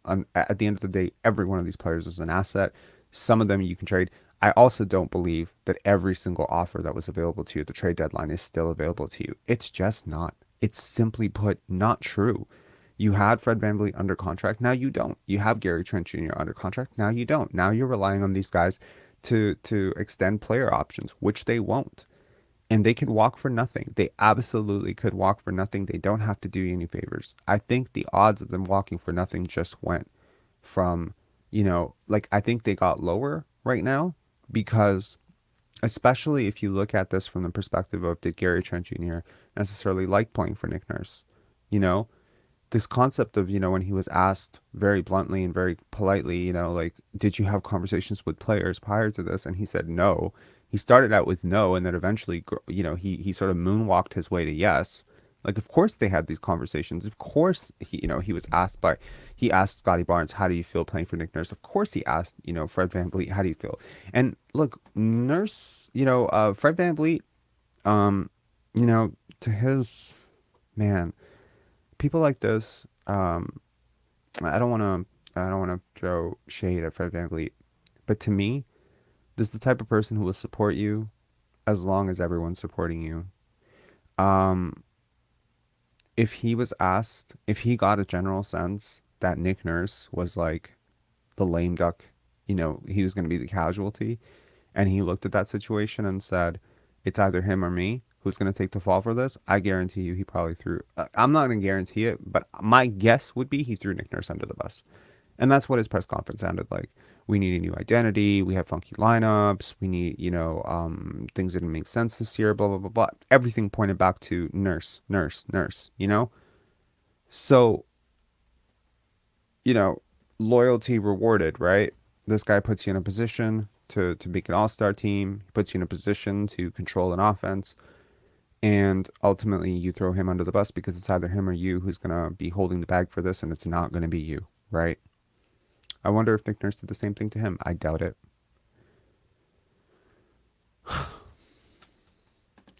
Yeah.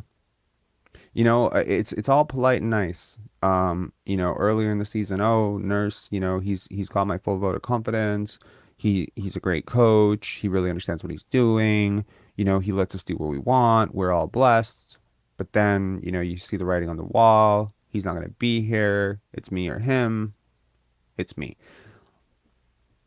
I'm not for people like this. If he did that, and it seems like he did, then yeah, I wouldn't be for that. Pascal strikes me as less political, so maybe he said like, yeah, I like Nick Nurse, but it's interesting, right? If anyone should be really happy with Nick Nurse right now, it's Pascal Siakam and Fred VanVleet, and he still got fired. So you look at that, right? Mike Malone cannot be fired right now. Nikola Jokic loves him. Nuggets organization cannot fire him. If you're a star player and is a true star player, like a franchise cornerstone that you're building around, that you can't risk pissing off because he's going to free agency. I love how none of us are worried that Pascal Siakam may not want to resign.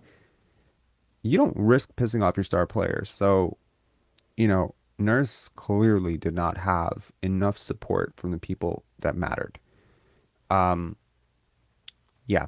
Okay, let's bring on FA. If anyone wants to call in, feel free to call in. FA, how did you feel about that? Yeah, I think you already said some of the points I was going to say, right? Like, I'd like to start with this Scottie Barnes piece. And I think no matter how we look at it, how we slice and dice it, right? Everything still boils down to, I don't want to use the the word work ethic, but I want to use the word the amount of work he put in. And I think that's more or less because he was spread out to do too many things, like the NBA finals that I mentioned, and then traveling all over the country and things like that. And honestly speaking, those take a lot of time from you. And I followed Scottie Barnes throughout the summer, right? And I think I knew it was working out, right? But it was traveling all over the country. I think one time he worked with his coach in Florida, come to Toronto to work out, meet during the draft process, then go to Dallas, work with the dribbling coach and stuff like that. Then they went to California with the Rico Hines runs. I think sometimes it's like so many things, like all the traveling time and everything. Maybe instead of having those kind of trip, maybe have a more focused training where it doesn't have to be all over the place and the likes. Then in terms of Jakapoto, right, when they asked him about losing a lot of picks and everything, he mentioned specifically, which is what this channel has been talking from the get-go, right, that Yakapoto's trade, apart from bringing a center, is because of the basketball IQ and the unselfishness of the player. Then when they mentioned that, oh, but you lost a lot of draft picks, and like, you know what, that we can get them back. You can get them back for the minimum. So that tells you that Pascal, OG, or one of them, they're likely going to be traded this offseason. It's going to, because with Van Vliet, right, his market is down. You're likely not going to get much from Van Vliet. You're not likely not going to get much from Gary Trent Jr. So it points to Pascal and OG. And he also mentioned that some of those trades that they had at the deadline, they're still available. I know you're mentioning the word all. I don't think it's going to be the word all, but I think looking at the playoffs, right, it's obvious that if Memphis Grizzlies has like OG and Nobi, it's going to make a big difference in defending Anthony Davis. The other guy that they put in to defend Anthony Davis the last game made a big difference. You know, I think one thing the Raptors have to consider is within the next 4 years, which will be Scottie's prime, right? That's what they're building towards, right? There will very likely be an expansion. Okay. And again, this is very interesting thought process for everyone in the chat right now. I promise this has not been talked about on this channel or probably on any Raptors channel at this point. The teams that are leading candidates for the expansion are Seattle, Las Vegas. Okay, both teams are West, which means that one team from the West will come East. And if you are the Raptors, it's not good news. Because you're looking at New Orleans Hornets or Memphis Grizzlies. It will either be one of three teams: the Minnesota Timberwolves, the New Orleans Hornets, or the Memphis Grizzlies.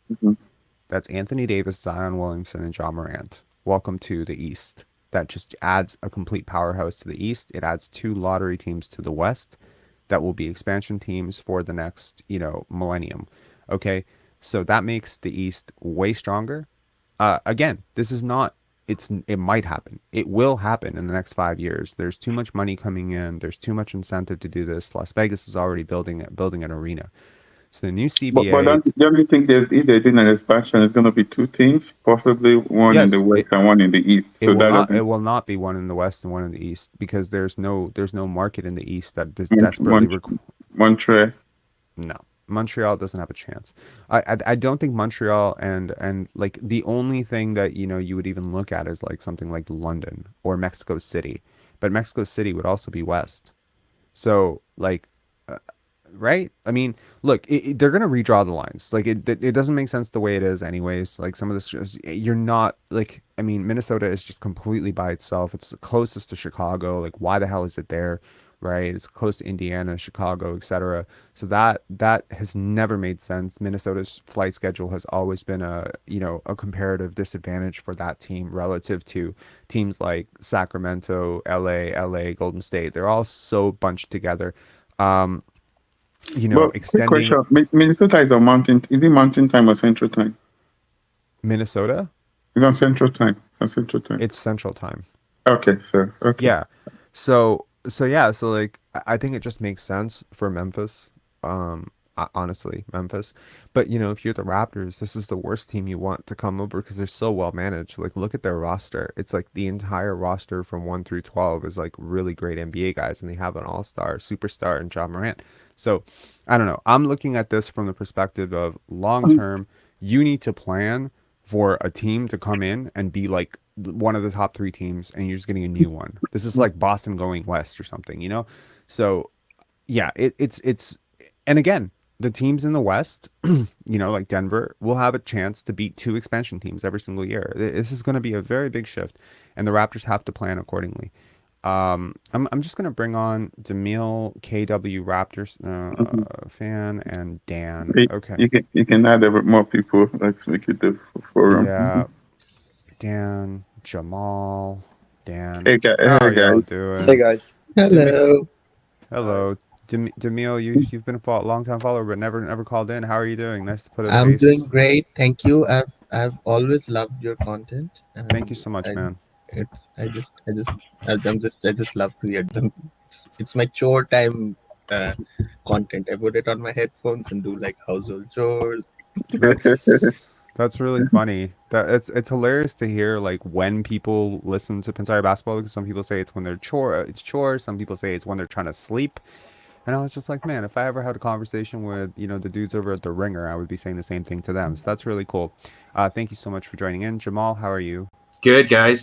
Same thing out here in Vancouver. Love the channel. Been listening in, and first time I wanted to chime in because, over the year, things have been confirmed. Like, this channel's right about this channel's right about that, and it's just kind of come. And having Masai talk today, it kind of clicked in and where I found most of everything was right, and then where the kind of the things that I was kind of trying to figure out, even the Scottie Barnes. Stuff at the end, it clicked in because I was like, I remember you talking about him in college, and I saw some interviews where his teammates were saying how much effort he put in practices, and he led that, and we didn't, and so there was never an issue about his work. They said that he led his practices and the energy level, and this guy's going to be amazing. And then you see what Fred's kind of instinct. You're like, what's going on here? Like, what's the missing thing? And I kind of think Masai kind of hit it today, where it was kind of like, okay, he's being pulled in different directions. And I was like, that makes sense. Because I was wondering, how is he in so many commercials in his rookie year? Like, where does he have the time to do this? Like, he's a guy that loves to, he's a people person. He's not going to say no to everything, but he works really hard. Like they were complaining that he went to the Rico Hines things and he was there for 2 or 3 days. So you can see like he's going, and then he didn't just go to the beach the next day. He went up to the next practice. I saw he was with another rookie with Jalen Green and those guys the next day. Yeah. So he's got to, maybe they just got to figure out and say, okay, we need to just pin down what they're going to do and focus on it a little bit. I wouldn't. There's no question about his work ethic. No question. Like, I wouldn't take everything Masai says as gospel, just like I don't take everything Nurse says as gospel. Do I think that Nurse knows more about basketball than I do? Of course I do. But that doesn't mean that everything he says is right. And I think that that's important to always remember. So the thing with Scottie is like, he is the Raptors are new to him, and he is new to the Raptors. Okay. Now we, as Raptor fans, have a very long relationship and understanding of Masai Ujiri, Bobby Webster, etc. But he doesn't. This is all new. This is a new country for him. This is a new situation for him. These were new teammates for him, and he is also a person who has had a process. His process has gotten him to top 5 recruit, McDonald's All-American, 3 gold medals, top five pick in the NBA draft, rookie of the year. Certainly all the work that he put in prior to the draft is what carried him through his rookie year. So why would he believe that he needs to completely restructure his whole life just because the Raptors are telling him to, right? Why would he believe that suddenly everything he's been doing all this while is not good enough? And why would he believe that Fred VanVleet is a credible person to give him insight into what the pressures he's facing are? in terms of like whatever he's going through, because Fred VanVleet has never been, asked to be the face of a franchise at 20, 21 years old. None of these guys have won Rookie of the Year. None of these guys have been a top 5 pick. And so for the Toronto Raptors, I think the most important thing here is to realize you cannot treat him the same way you treated Pascal Siakam. As much as that might irk this fan base, as much as it might piss off this fan base, to hear that, they might say, well, why are you holding Scottie above whatever? You have to, because the talent level is different. Yeah. We are in an age, like, let's be real. Consider what's happening with Ben Simmons. Consider what's happening with Zion Williamson. Consider what's happening with John Morant. That's a number 1 pick, a number 1 pick, a number 2 pick. Okay? The pressures that these guys have taken on being the faces of a franchise so early on, right? With Ja, it has turned into whatever the hell this year was, the Instagram, all that stuff, right? You consider what Markelle Fultz went through. Consider what Lonzo Ball, like how many top 5 picks have actually worked out? You know what I mean? Yeah. So you have to consider, the delicate balance of understanding what these guys are also going through. They have completely unique challenges to whatever OG Anunoby had to go through. No offense to OG, Pascal, Fred, Jeff Doughton, Chris Boucher, hell of a player. And look, I believe that if Scottie Barnes works as hard as Pascal Siakam or Fred VanVleet, that he will not just become the best player on this team. He will become the best player in the league, because his talent level is that much further up than those guys. But because his talent level is so further up, he's going to have a certain level of respect that you're going to have to give him as well, right? That has to, because he's earned it.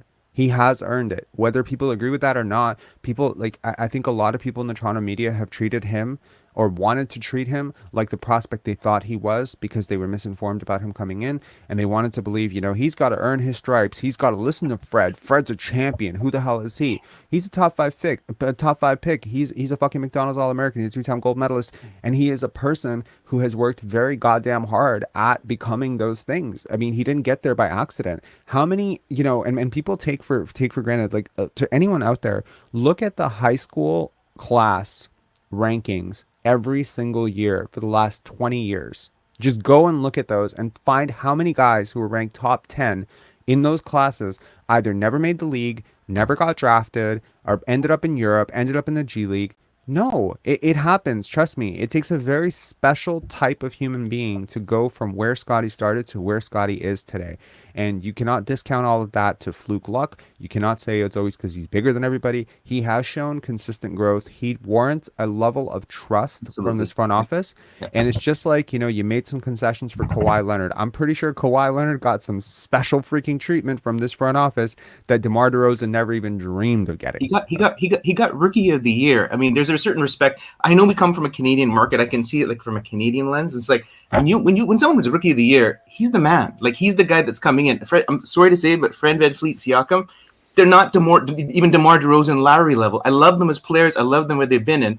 Second point, I really loved your thread, because growing up here in the early 90s and in the mid 90s, watching Vince Carter, and from a Vancouver Grizzlies fan at that time, just looking at how he was kind of treated, and the storylines about the knee injury, and I'm like, wait a minute, how did the fan base going from loving this guy, people playing basketball because this guy, to all of a sudden, and it's strange from here coming from Vancouver, I'm like, I love Vince Carter. Like, what happened to this? Where was this narrative that he's cheating the franchise? You look at the guy's character and you go, doesn't seem like that, right? And then Scottie Barnes, he's in his rookie year. Give the guy a break.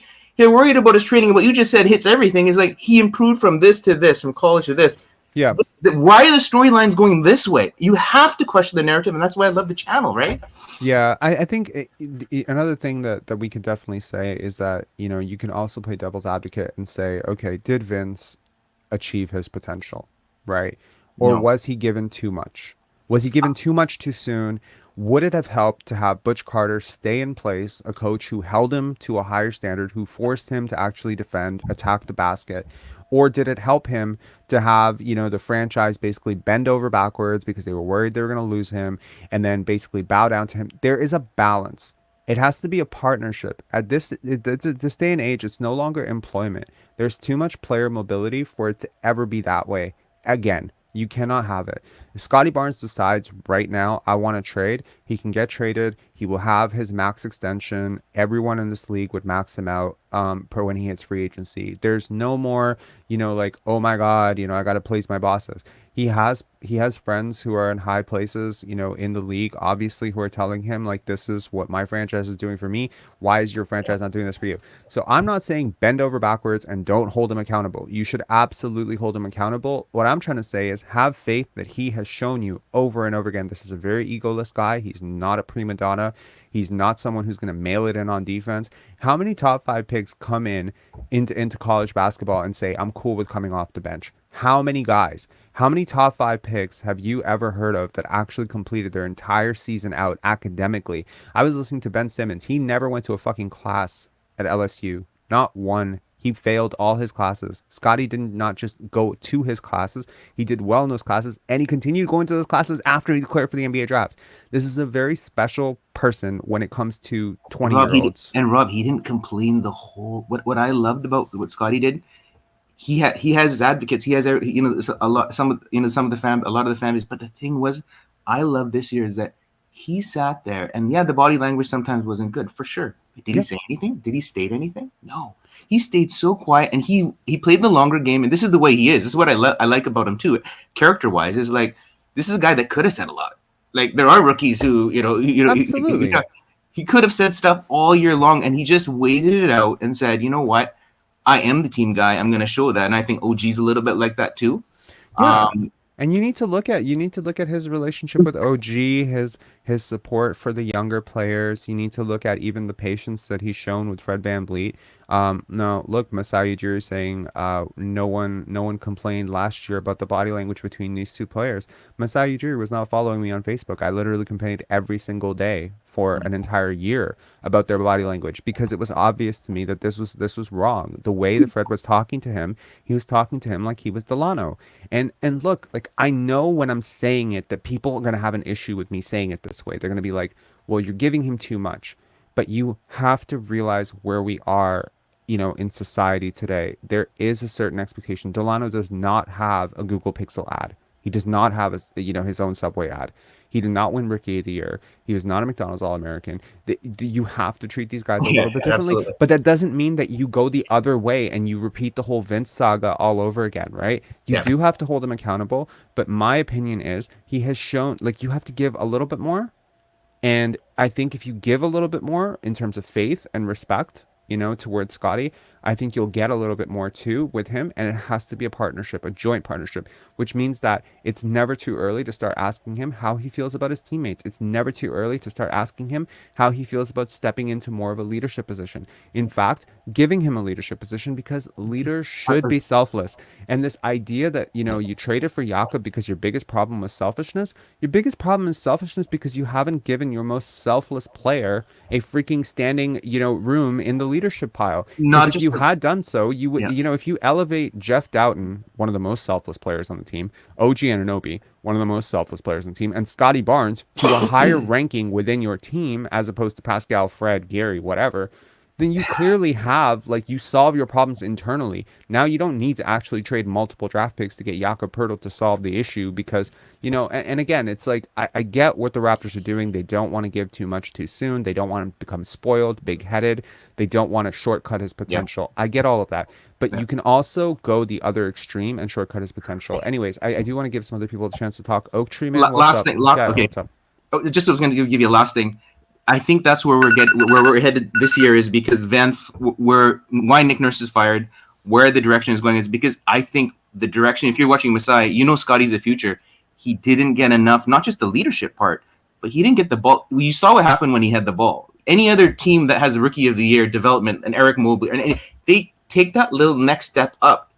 You can say his game wasn't, he put the work in and it didn't show, but I also didn't think when he had games he did get the ball, they didn't like next game do that. Next game, it was kind of spot. Yeah, you can say we're questioning his efforts, and I did question Scottie on some of the games where like it's a big game, he's playing against LeBron, and then we need to do that a little bit more. That's my criticism a little bit.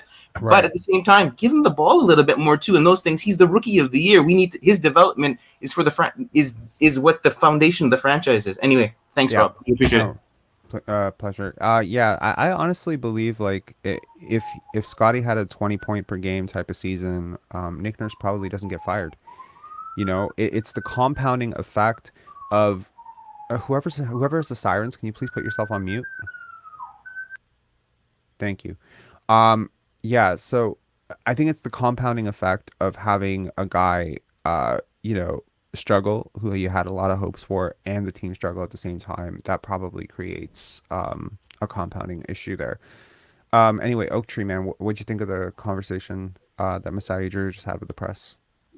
I thought it was telling with some of the points in terms of the in terms of the in terms of him talking, ambiguously about Fred, Yeah. or maybe it wasn't Fred, but I assume it was Fred. I kind of reacted, kind of jumped off. What the heck? Why isn't he kind of downing Fred? But then it was wonderful. Erica in the chat was like, "Hey, he can't give away his hand and that." And so I just want to give props to the chat itself. Kind of holding everything in check in terms of, hey, everybody, you know what I mean? It's nice. I'm just giving respect to everybody in the chat. Yeah. No, I'm glad we got to watch this as a community and sort of, unpack it. Because I think, with any press conference, there's going to be an element of PR involved. That's what press conferences are. They are public relations tool. But then there's also an element of truth. And especially if you're someone like Masai Ujiri, like you speak from the heart, you could tell that he was visibly a little bit, shaken by having to fire Nick Nurse. But I got to tell you, I listened very recently to his press conference where he talked about Dwayne Casey. He was much more shaken up about Dwayne Casey. Now you can either say that's growth from him. He's got he's further along 4 years later. But honestly, you could just also say he just probably liked Casey more. As a person. I have no idea. This person is dancing. Go Raptors is just dancing. Okay. Thank you, Go Raptors. Like your first troll of the... What the? I don't know. Wow. Okay, cool. Keep them up. That's awesome. Just cool. You just go. Okay, Go Raptors is just going to be a go-go dancer in the back. That's cool. There you go. And also in terms of Scottie and growth and whatnot, I can't remember what call-in show you had. It was a couple. You've had a lot recently, so I can't recall which one. I tried to listen to each and every one. Where you're saying, I believe it was you that was saying that Scottie was, playing differently because he was trying out different moves, different, like that beautiful fall away that he has, right? That he started to develop. But then all of a sudden the team was like, no, you got to go back to whatever, we got to, get you to do this. And you know what I mean? Like his old way he was playing last year. And I wonder if that's also Nick Nurse. Like, hey, we got to win. We can't have you doing this. Yeah. No, I understand. Some people saying the celebration dance is distracting. It's just funny. Sorry, it is a little distracting. Not gonna lie. I think he's celebrating the end of Nick Nurse. That's exactly it. This is the Nick Nurse celebration dance. Look, I think with Scottie going forward, I think there's a lot of promising, stuff this year. Someone says Rob has the button, like has his finger on click. Yeah, on kick. Yes, I do. Yeah. Sorry. This is very distracting. It's just funny. I think that he tried a lot of new stuff this year for sure. I think he did take growth. It's not evident or necessarily in the numbers, but I think that he did grow a little bit. And, I'm kind of torn about like the media shitstorm that resulted like from, Scottie's work ethic issues, blah, blah, blah, blah, because you very quickly, you go into a situation where you get a Ben Simmons situation, right? In Philadelphia, where people start to assume things too much about him. They start to view him as a prima donna.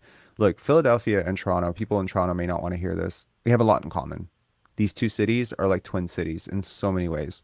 both cities are deeply insecure. Both cities feel like they don't get their they don't get their due. Both cities have this sort of underdog, undersized complex, right? Both cities are tough, like they're all about the toughness, right? They're all about the, okay. We got the we got the dance. Thank you so much for that dance, I guess. So we have that sort of complex, and that's why the Raptor fan base really was just done with Vince towards the end of it, because the way the media covered him about being soft, a mama's boy, etc. It's just not how we vibe. It's not the hockey town vibe. It's why Jack McCluskey thought that we would love Rafael Arujo. It's why this city has gravitated so firmly around Fred VanVleet for as long as it has, despite his horrid shooting percentage. And it's why Kyle Lowry, ironically a Philly guy, was the GOAT and not, Kawhi Leonard, DeMar DeRozan. You know what I mean? It's the hard-nosedness, right? So at some point you have to understand that a city and its franchise player have to be in sync. Like, they have to be synchronized. Kobe fit Los Angeles. That's why he wanted to go to Los Angeles. He was Hollywood. He was everything. He was all about those big moments. He was Tinseltown, right? Stephon Marbury sort of, to a very small point, fit New York. It was just who he was, right? Kevin Garnett, I don't know about Minnesota. But there are certain marriages that just work. Magic Johnson in LA worked. Even Larry Bird in Boston worked. So you have to look at it from that perspective and say, so much of what the audience and what a fan base understands about a player comes from how that player is covered, right? What you talk about versus what you don't talk about. So if you talk about Scottie's, givingness, his tolerance, his compassion for people, suddenly he becomes the ideal Toronto Raptor, right? You talk about only, he kind of slacked off, he plays too many video games, he, does too many Twitch streams, he does too many commercials, he didn't work very hard. Suddenly he becomes not okay for the Raptors and Toronto fan base. So look, I think Scottie is I think he fits this franchise perfectly. I think he fits this city perfectly. And I think over some period of time, he will realize that as well, if he hasn't already, that this city and Scottie Barnes are a match made in heaven, long term. So, hopefully let's see that, because I don't think Pascal Siakam necessarily fits this, city perfectly. I mean, we don't like guys who fade in big moments. We don't like guys who, come up short in the end. We don't like guys who kind of duck it on defense. We like guys who are intense, in a weird way. Like when Scottie, flexes on Patrick Beverley, and everyone goes crazy in the arena. That's exactly what we're talking about. We like guys who have that energy, right? And too often this year, and it's what endeared so many fans to Scottie Barnes in his rookie year, is he had that energy. He had that sort of gusto. He had that sort of, he'll flex on you. He'll look back on you. He'll cram it on you. Toronto fans love it. But what Toronto fans don't love is invisible Scottie, which is what we saw a lot of this year. Passive Scottie, timid Scottie. We didn't like that. So hopefully this summer will be a chance for him to recalibrate his focus. He's my favorite player. Am I happy that he's got sort of like the world looking at him a little bit differently after last offseason, and there's all this pressure that the Raptors apparently are putting on him. Fred VanVleet publicly calling him out, Nick Nurse, blah blah blah. He needs to get into the lab, be Jim Rat. Am I happy that they're daring to hold a star player accountable? Yes, I kind of am, because it's not an indictment on his work ethic. It is, however, a thing of like, yeah, you won Rookie of the Year, but we expect more. And that's not we talk about it in NBA circles about how we wish that these franchises would hold these players more accountable, like a Jalen Green, right? Like a Cade Cunningham. We want franchises to hold them accountable, but then we complain when they hold them too accountable. So I think there's a fine balance. Hopefully the Raptors will figure it out with Scottie. I'm glad that they're not just happy with, okay, you won Rookie of the Year and you flatlined. He's not happy with it either. I guarantee it. Right? He did not look happy at the end of the season. He did not look happy this season. He didn't want this season to go the way that it did. If he didn't do what he was required to do last year and he went his own way, or, he whatever, it is what it is. But I will trust the larger track record of who he has been since grade 7 till now to tell you that like this guy has really big plans for who he's going to be in the NBA. And I don't see any way in hell that he's not going to achieve them. So if this was a setback year, fine. A lot of second year players had this. Maybe they weren't expecting the increased focus from the defense. Maybe they weren't expecting, the adjustments. Maybe, the role in the offense wasn't great. Maybe the ball didn't find him enough. Maybe he was frustrated. Maybe it was chemistry. Maybe it was, too many minutes, too few minutes. I don't know. But what I will tell you is that I have never seen a rookie in Raptors history or a 2-year player. I've never seen a player in their first 2 years have to be asked to do more than Scottie was. It's a lot. And Rob, what I'll say also is that you're holding him to high regard. Hey, he's rookie of the year. You expect him. Everybody's all of a sudden expecting him from shooting 20%, whatever, all of a sudden to shoot 40. All of a sudden he shot 30. He now shot 30, okay. 28.9. So like it went backwards in terms of a percentage, like from 3. But then also you could look at it and say, like, look, like I think it's important to put this into context, right? Like I obviously followed the Ben's. Whoever's got the background noise, can you please like just put your mic on mute? Yeah. So like I look at this from the perspective of comparables, right? Like Ben Simmons refused to shoot threes. Ben Simmons did not work on his game for a large portion. Like he came back the same player. Ben Simmons was fined by the Philadelphia 76ers for refusing to lift weights. Like these are not things that you have ever worried about with Scottie. He has been a leader. He's never quit on his team. He loves his teammates. He works really hard. So, are we quibbling over, he did this type of work with this trainer as opposed to this type of work with this trainer? I think largely, if you look at his season, I would say 80% of his struggles came because of injury. Okay. I think, he started the season out with an ankle sprain in training camp. So he didn't get the ball, he didn't get rolling. Then he re-injures the same ankle. If it was not the same ankle, then it was a different ankle against Miami. And he's never the same after that. Okay. So it never quite got put together for him this season. I'm sure he was disappointed. I'm sure he's going to go into the lab. I'm sure he's going to work super hard. People are who they are. I guess when people show you who they are, believe them. Scottie Barnes has shown me year over year over year over year. He is a workhorse. He is someone, and kudos to the Raptors for holding him to that standard and saying, we're not going to treat you with kid gloves. We demand more from you. I guarantee you he respects them more for it. Because if he comes out and averages 15 points, just like he did the year before, and nobody calls him out on it, then that's a lack of faith, isn't it? And to a degree, you're kind of showing him like, yeah, we didn't expect much from you anyways.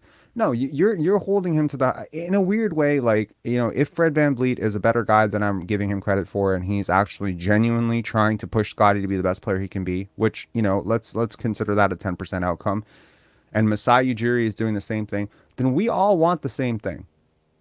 All of us want the same thing. We're just going about it completely differently. I'm going about it by, fanboying and, making excuses for him and blaming everybody else.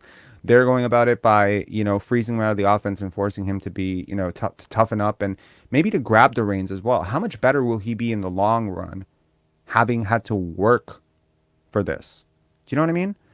There is a process to this. I don't know. There's no right answer. We won't know for 20 years, if this works. But, Tim Duncan, when he came into San Antonio, Kawhi Leonard, when he came into the Spurs, they were not given everything on day one. And they were built along slowly. There are a lot of players like this. Shea was not given everything right away when he went to the LA Clippers. Paul George wasn't given everything right away when he went to Indiana. There's a lot of all-stars, superstars even, that weren't given everything, and they turned out fine. They were forced to kind of go through the fire for the first 2-3 years, and they turned out great. So, maybe Scottie will be better off in the long run, having had to, earn the number one spot over Fred, over Pascal, right? That's the way I see it. Yeah. FA, what are your thoughts, man? You are on mute, sir.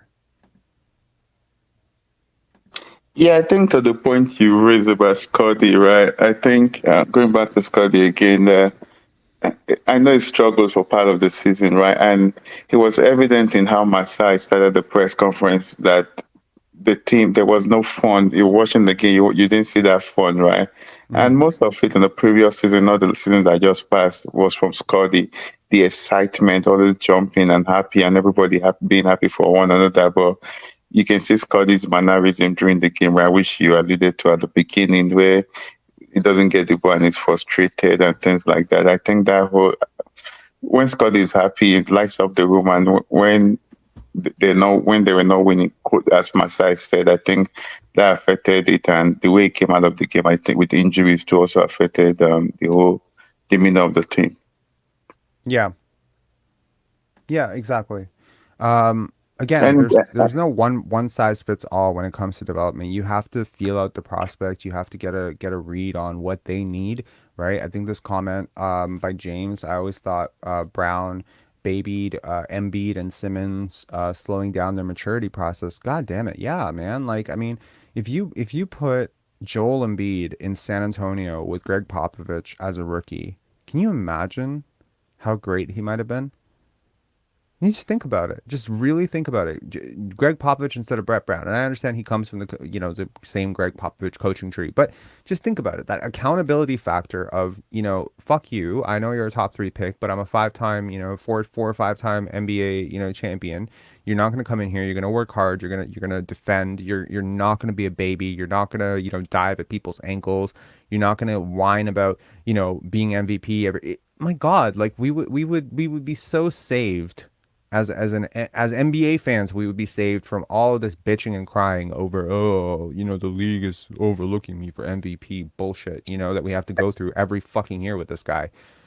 And to the point that you just said, right, that was where Nick Nurse lost the locker room or the room, because he wasn't holding Pascal or Van Vliet accountable the way he had the younger players.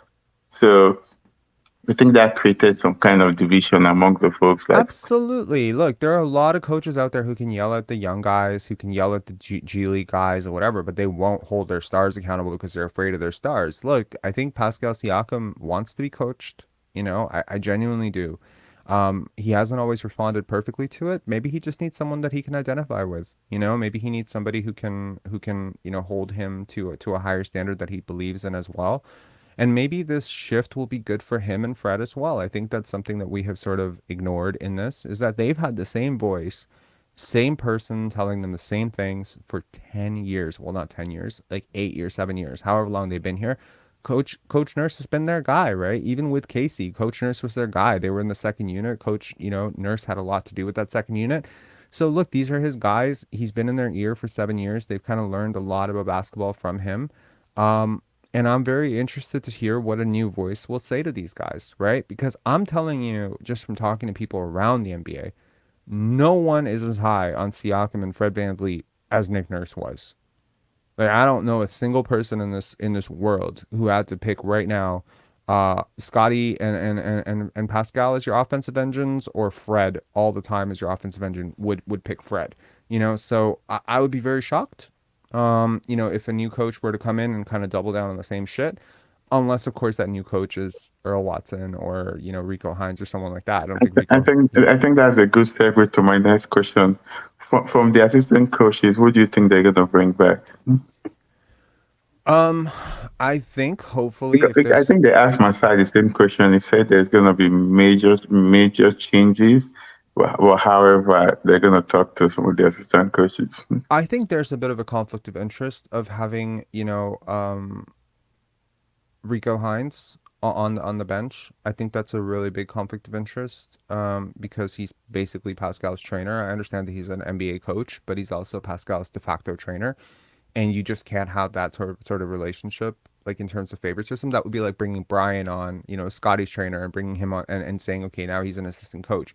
Well, that always is going to make people like look around and be like, okay, so Scottie has an inside track to the coach that none of us do. That's just not fair. I understand sometimes you make these sort of favors, like you'll do it for LeBron with Phil Handy, like Phil Handy ends up wherever LeBron is, inevitably. But Pascal Siakam is not LeBron James, and I would like to see Rico gone personally. That's just my personal opinion. I would like to see him gone. I'd like to see Trevor Gleeson gone, shipped, deported, out, go back to Australia. And I do not want to even like. I am so sick of his offense. It's like listening to him justify it and watching him coach it and talk about it. It's been so freaking frustrating. And especially when because I watch other NBA teams, I watch motion offenses, around the league, and it's so frustrating to watch that. And obviously Nate Bjorkgren, like, see ya, pal. Like, get the fuck out of here. He's not going to be back. Obviously, he's a Nurse loyalist, and honestly, Nurse was insufferable with Nate Bjorkgren. He was more insufferable. It was almost like amplifying the Nurse effect to have both of these guys on the bench. So yeah, so I don't know. I think, if I'm a new coach, I probably look at Earl Watson and I say, Earl Watson, Adrian Griffin, I would like to interview these guys to be on my staff, maybe, but those two guys are it. Those are the only two guys. Jamal McGlure, maybe, just as out of the loyalty of, the relationships he has with Jakob Poeltl, Christian Koloko, kind of as a development guy. Yeah, I could see him maybe sticking around as well. But that's it. Yeah. Otherwise, I would like to think that the new coach, whoever they are, will be given a chance to pick their to pick their assistants. And a lot of coaches out there, like someone like an Ime Udoka, potentially, he already has people that he wants to work with. Maybe he has people who he would like to work with, who he didn't have a chance to work with last time because they were employed in some other situation. And I think he'll have the respect of other coaches, I think. So yeah, so that's a good thing about getting a good coach is you also get great assistants. I'm suddenly very much looking forward to the Raptors season. I gotta tell you, today has been such a hopeful moment for me. I can't tell you how hopeful I am, but it's like, let me put a number on it.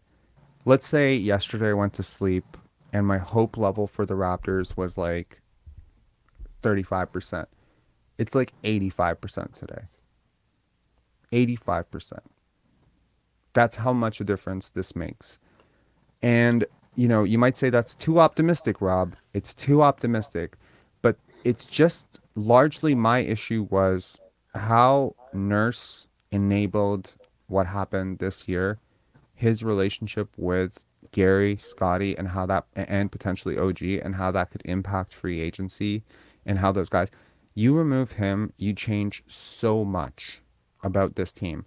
Not only that, I also believe that people like Delano Banton, Precious Achua, Gary Trent, I think they're approaching their workouts differently this year, thinking they have a new coach and they might actually have a chance to play.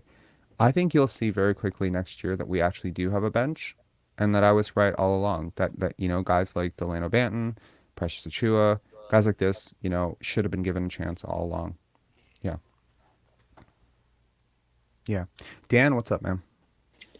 Hey, what's going on, guys? Yeah, I've been watching the channel, I'd say since probably last season or so, just covering the draft in the off season. I really liked your takes on some of the players that the Raptors are going to be kind of looking at. I always really agreed. And honestly, I think the first point I'd kind of make is based off everyone's conversation in the comments, and this everything from this past year, with just mainstream media too. People have been so difficult on Scottie. It has pissed me off so much. I'm 29 and I've seen a lot of shit within this franchise. I used to go to games as a kid and I had a guy behind me like swearing like just at the Raptors of how shit they were at the time. And you get to a point where they make the playoffs like year after year after year. I was in the square when we won our first playoff game. I don't know, like 2013 against Brooklyn. You don't really, I don't know. I think a lot of people don't really appreciate, I guess, the amount of wins that we've had up till this point. It's been a shitty time, and true. It's gonna really backtrack some of the stuff I just said about how much I've appreciated it. I've been someone that's really been hopeful that the Raptors were gonna pull a plug and do somewhat of a rebuild. I mean, I'm a draft junkie and I watch high school basketball, college basketball. So I see a lot of these guys, and obviously you gaslight them, right? Thinking that they're going to change their franchises coming in. Rebuilds don't always work. We saw what happened to Philly. But, watching, and also I got to say too, I'm a big advocate of the front office. I love Masai. But I mean, watching the trade deadline press conference was absolutely like cheesed me. And I mean, this one as well, I get where you're coming from and finding new hope and stuff. I just don't really know what these guys are going to be end up doing. I hate being the middle of the pack team. Yes, I don't there's think going to be this is a wins middle. behind I it. don't think this is a middle of the pack team, and that's the point, right? Yeah. Like you can look at teams like Milwaukee, and you can say they're probably going to take a step back next year, right? They should. In theory, they should. Largely because they're older. Chris Middleton, I don't think he's just going to be there forever. Brook Lopez, like every team has a life cycle, right? I see what's happening with Keegan Murray, right, in Sacramento. He looks shell-shocked, right? Have you been watching the playoffs? You look at it, right? He's a number 4 overall pick. He looks completely shell-shocked. Doesn't look like the same player. I'm looking at guys like Moses Moody, Jonathan Kuminga on the road, and they look shell-shocked. So I'm seeing like Scottie in a very new light. Like, not that I didn't know this about him already, but he's very rare in the sense that he walked in his first playoff game last year on the road and was like ready to put up a triple-double, no nerves, no anxiety. That's the type of dude that is built special, mentally built special. And it's not common. There are like maybe 2 rookies in the entire draft who have that type of like lack of anxiety when it comes to like high leverage moments. Even, the Chicago game, certainly not his fault, right? Yeah. Like, he played well. He was more involved in the parts that were going well. The more they went away from him, the more they lost. It was just how it was. So I look at it and say, okay, is the roster talented? Yeah. Yeah, I think it is. When you consider, the show that we did yesterday, I believe, where we talked about the free agency and what these guys are potentially going to be worth or whatever. Yeah, man. Like, I mean, if Scottie takes the next, like every team can say, okay, this guy takes the next step. If this guy takes the next step, we're going to be great. But how many teams actually have 2 guys like Scottie and Precious who can take the type of steps that these guys can actually take? How many teams have like 5 guys who can take a massive step next year? And look, the only thing I'm saying with Nurse is I just think those steps are much more likely to be taken and rewarded today than they were yesterday. Yeah, I mean, I agree. And I think that I think the thing is too, I don't know if I said this already, like I commented this, but Scottie Barnes is, I think everybody on this channel appreciates him. But my God, the Toronto market, I mean, even the Canadian market, Canadian media, you guys got to appreciate this guy while he's here, like straight up. Because you kind of touched on it too. He is so freaking rare. It's not even funny. His personality is absolutely incredible for the city. Like you kind of said this too, like, people are complaining that, maybe he goes home and he plays too many video games. Have you seen the news lately with what some of these NBA players are doing, like during their off time? I'm not going to go point out specific people, but if you look at Jalen Green, right? Look at his off-court brand. Like, coming from a marketing background here, I'm not a huge fan of his off-court brand. Like, I see a lot of partying. Even the brands that he's partnered with, Scottie is not.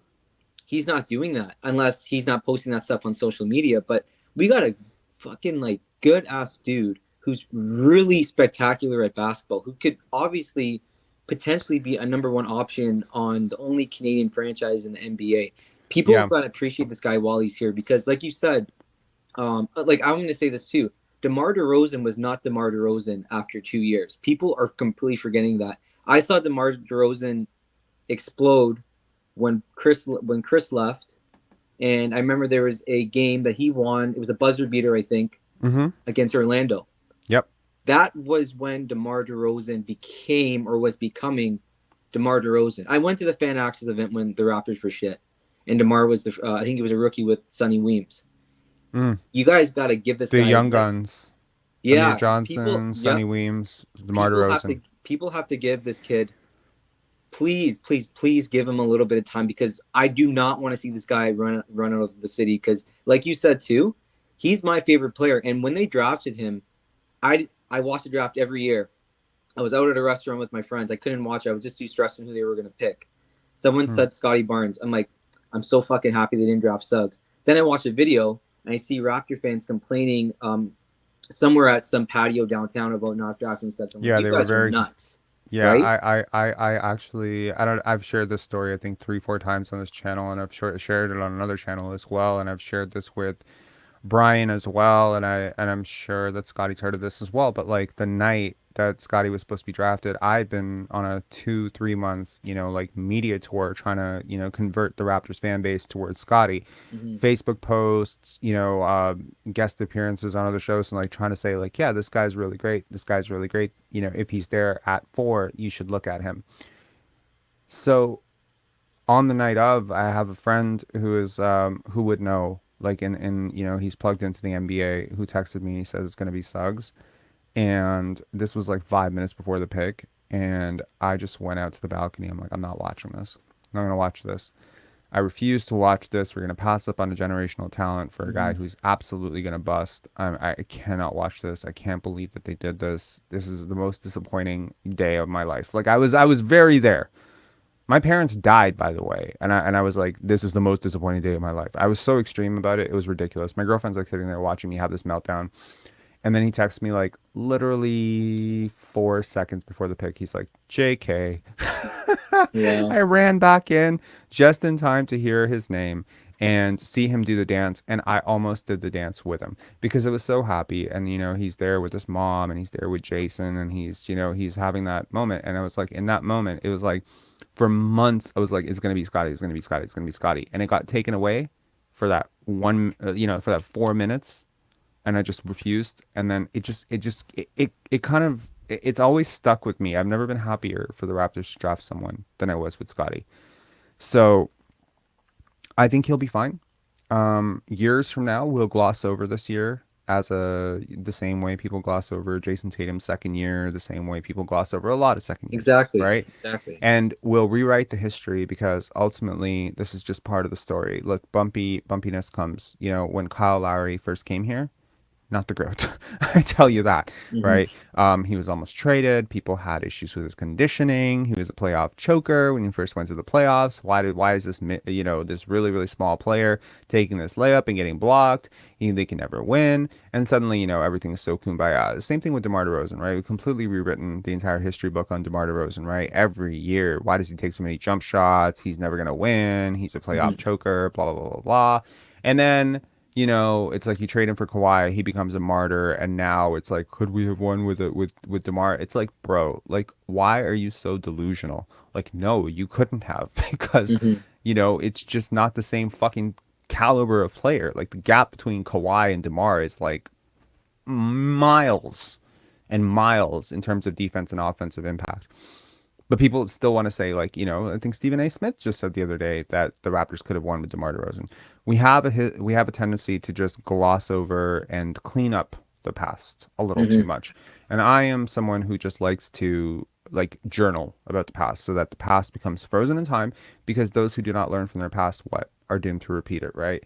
I don't want to keep repeating the same fucking mistakes over and over again. So I want to learn from it. And like I think Scottie will be fine. I think 2 years from now, he will be a superstar in this league. I think, some people saying like 25, 8 and 8. I think he'll be that kind of player. I think he'll be a 25, 8 and 8 type of guy. I think he'll be a type of player, a rare type of player who will actually do a little bit better in the playoffs than he does in the regular season. It's just the nature of who he is. I think some of the stuff he's already doing on the court is like honestly ahead of where I thought he would be. I was his biggest fan, like one of his biggest fans coming out of Florida State. Honestly thought he blew my expectations out of the water for year one. I thought he might average 12 points per game, 25 minutes a game. I didn't think he would win Rookie of the Year. I just knew that within 5 years, I felt like he would be a top 2 player in this draft. Him and Evan Mobley, to me, were like, these two guys are going to be the best 2 players in this draft.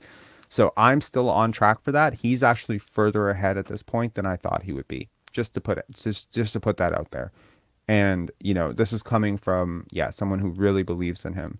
There's some stuff that he did this year. Like, if you had told me the night that he was drafted, hey, Rob, within 20 months, he's going to put 19 points up against Milwaukee in fourth quarter and overtime, and Giannis and Brook Lopez are not going to be able to do anything to stop him, that he's going to have like this little turnaround fadeaway midi, and the longest defenders are not even going to get within a foot of contesting his shot. If you told me that he would put together like a fourth quarter masterclass and become one of the most clutch players in the fourth quarter against like some of the best teams, I would never have believed you. And if you had told me he would be a rookie of the year, I would not have believed you either. I would have been like, nah, that's going to be Cade or Jalen or Evan Mobley. Like, there's no way that he's Oh going yeah. to have that. And he did. So look, he's exceeded all expectations so far. Yeah, he had a bit of a setback. I'm kind of happy the Raptors are holding him accountable. I hope this media can adjust because I think they have an issue with him personally. I Yeah. really do. It feels personal. Some of the coverage feels personal. Here's a question, I know you're gonna touch on this too after the lottery's all locked in. That's another freaking stressful night. But out of this draft class, like again, there's so many things I could say to this, and you're gonna touch on these things later on throughout the months and how good is this draft class really? Because that's another thing. But at 13, like right now, Scottie's our number one guy. This franchise is like, it's him moving forward. Everybody else is, they're variable. They can be tossed in or out. Who's that guy that we draft that's like, I really think that this guy could be a perfect complement to him? Because really it should be like that going down the road, right? That's what they should be looking at. Kaysen and Jordan. I like those two guys. So Kaysen Wallace and Jordan Hawkins, like those two guys. Yeah, I've seen that. Those two guys would be my one and two. I think they fit perfectly. Neither one projects to be an MVP candidate. Neither one probably is going to be an all-star or like a high-level all-star. Neither one is going to be a bust. They both work hard. They're both over themselves. They both fit exactly what you need. They both play defense. They both play two ways. And most importantly, they're both really unselfish, good people. Okay, they work incredibly hard and they're system guys, and sure, like, some people could argue, well, maybe you wanna bat on the endless upside of, I don't know, like, I mean, why do people always associate upside with measurements? I don't know. Does Shaden Sharp necessarily have greater upside than Dyson Daniels because he has a higher vert? I don't know. There's some thinking there that the best possible version of this player, in a vacuum, in a lab, in a video game, could be the best, the best player in the league. But I'm sorry, like so much of this is mental. So much of it is growth. So much of it is work ethic. So much of it is habits. So much of it is like, there's the like Luka Doncic does not pass any, of these tests, right? In terms of speed, agility, vertical, none.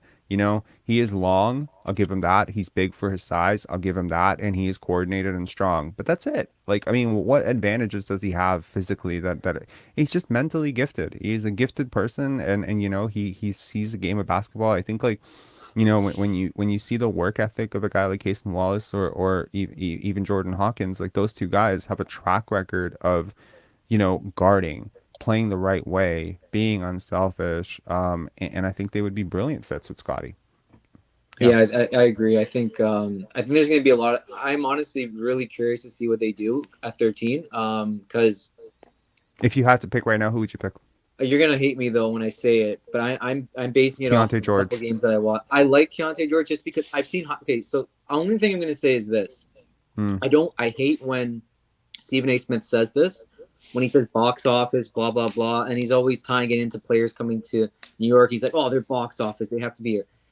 I've seen some of the highlights that this kid's made. He didn't have a great last couple games, if I'm correct, but the guy just looks like he can create a shot, like. I haven't seen that with the Raptors that much. I mean, who am I going to say the last person that we really had that could really do that? Was that Kawhi? Would I be wrong to say that? Like that could just, you give him the ball and he could create his own shot. It's not going to happen right away. And I know he's a smaller guy in comparison to what Masai's drafting. And that's a whole other discussion. But I know what Carson Wallace would be perfect, like for two sides. But yeah, I mean, that's somebody I like. I like him. Like a guy who can get his own shot. I mean, Gary Trent can get his own shot. He's a solid isolation scorer. I mean, you can argue he's not an elite 3-level scorer, but neither is Keontae George, man. Yeah. Like, I mean, he has a lack of burst. He doesn't get past his guys super easily. He's just a tough shot maker. It looks pretty. It looks great. Look, I like to avoid guys who are overly eye test guys. Cade was an overly eye test guy. His game looks pretty as fuck, right? His game looks beautiful. Jalen Green is another eye test guy. Game looks beautiful. And then you kind of see all that fluidity and all that coordination and all that bag is leading to like 38% shooting. I look at your impact metrics very, very closely in college. I think that it's a really good indicator. It's not the only indicator. Obviously, you know, measurements, how you gain space, all these things are going to be a really big part of it. But I'm not trying to like hype myself up here. I think I've been doing this for about 20 years in terms of like a draft obsession. Mhm. It's been there for about 22 years. That's how long I've been like trying to study the draft, doing my mock boards every single year. I think eventually, you know, like I'm gonna start like something like like I'm probably gonna be something close to Draft Express like when I start to get into this like in a You couple of should. years. And I wanna just say that one of the things that I think people consistently look over is they get distracted by the ball. They get too distracted by what is happening with the ball, and they don't really focus on what the player's doing without the ball.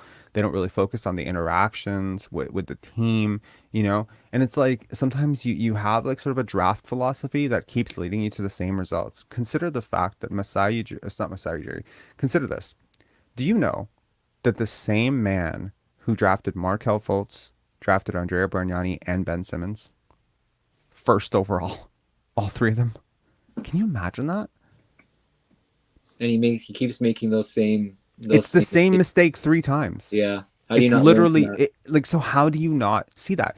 Are you over prioritizing one thing and under prioritizing another thing? What is the one thing that Ben Simmons, Markel Fultz, and Andrea Bargnani have in common? Think about it. What is the one thing? They never reached their potential. They busted. No. I saw that guy on the bench yesterday during the Brooklyn game. I mean, couldn't you believe it. can definitely say that's one thing, but consider another thing that they have in common. Yes, he did. Does anyone in the chat know what is one thing that those three have in common that most scouts really, really love? That might have maybe someone saying hype. Nope. Nope. It's a particular ratio that Brian Colangelo used to talk about a lot.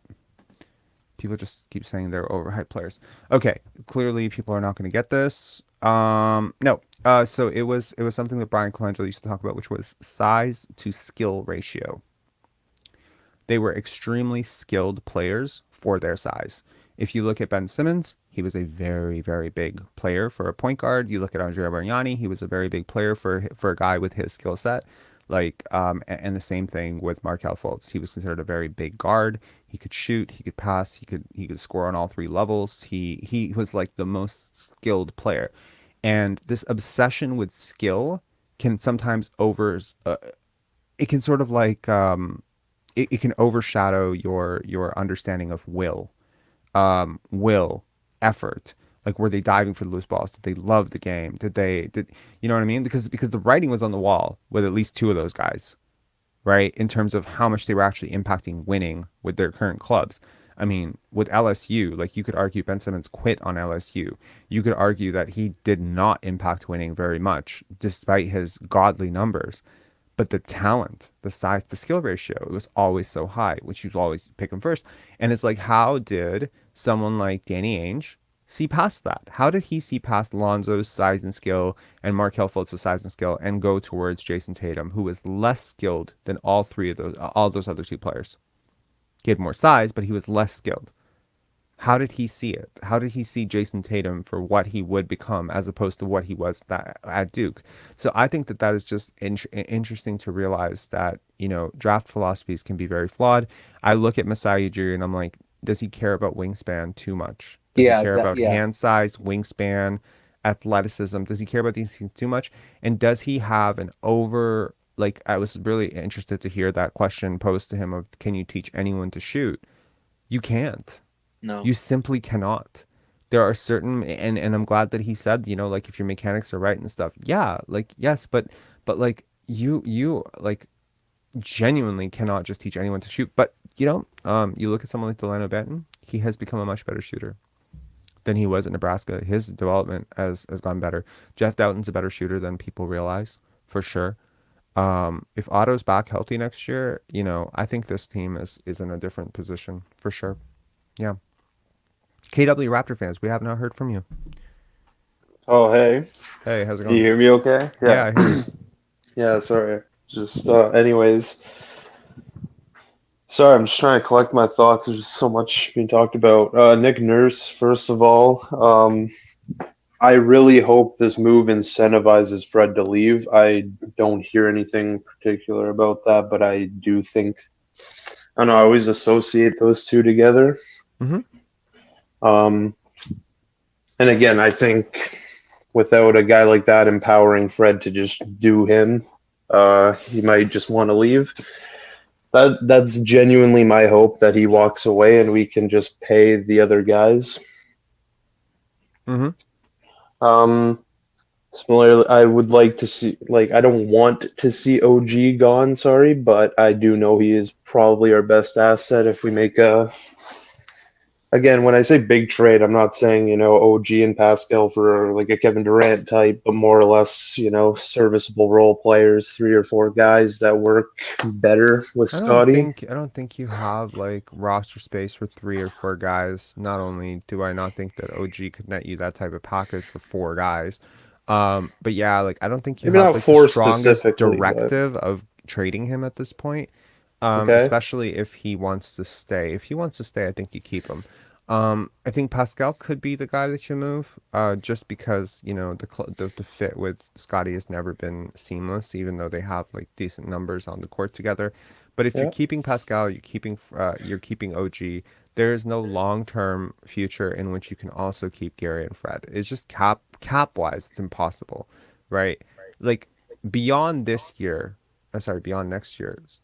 Sorry, does someone not have headphones? Because I'm hearing myself on an echo. I have my headphones in. Is that my background noise or? I have no idea. Anyway, if you don't have headphones, please put yourself on mute. Well, I'm hearing myself in the background with you actually, so I can just. yeah, just mute yourself. Yeah. So my point is that, if you sorry, give me a second to just gather my thoughts here. Um I've lost my train of thought completely. That's amazing. That's happened twice now. Um, if you have like long-term dollars tied up to Pascal, Scottie, and OG, you simply do not have enough money to tie up also into Fred, Gary, plus a roster. You just can't. So Fred, Gary, and Jakob are the second tier in my opinion, and Pascal, Scottie, and OG are the first tier in terms of payment tiers. Obviously, you can argue that Fred is going to get paid more than Jakob and Gary, and you can probably argue that that's not fair, but that's his market, that's what he's worth, that's what he wants, whatever. But you cannot have all 6 of these guys tied up long term. It's just not going to work. So either you make a plan, to trade Pascal now, or you make a plan to trade him at the deadline. There's just no way to do this long term. This is sort of the consequence of having a lot of young players who need to be paid. This is why a lot of teams, can't have rosters like this.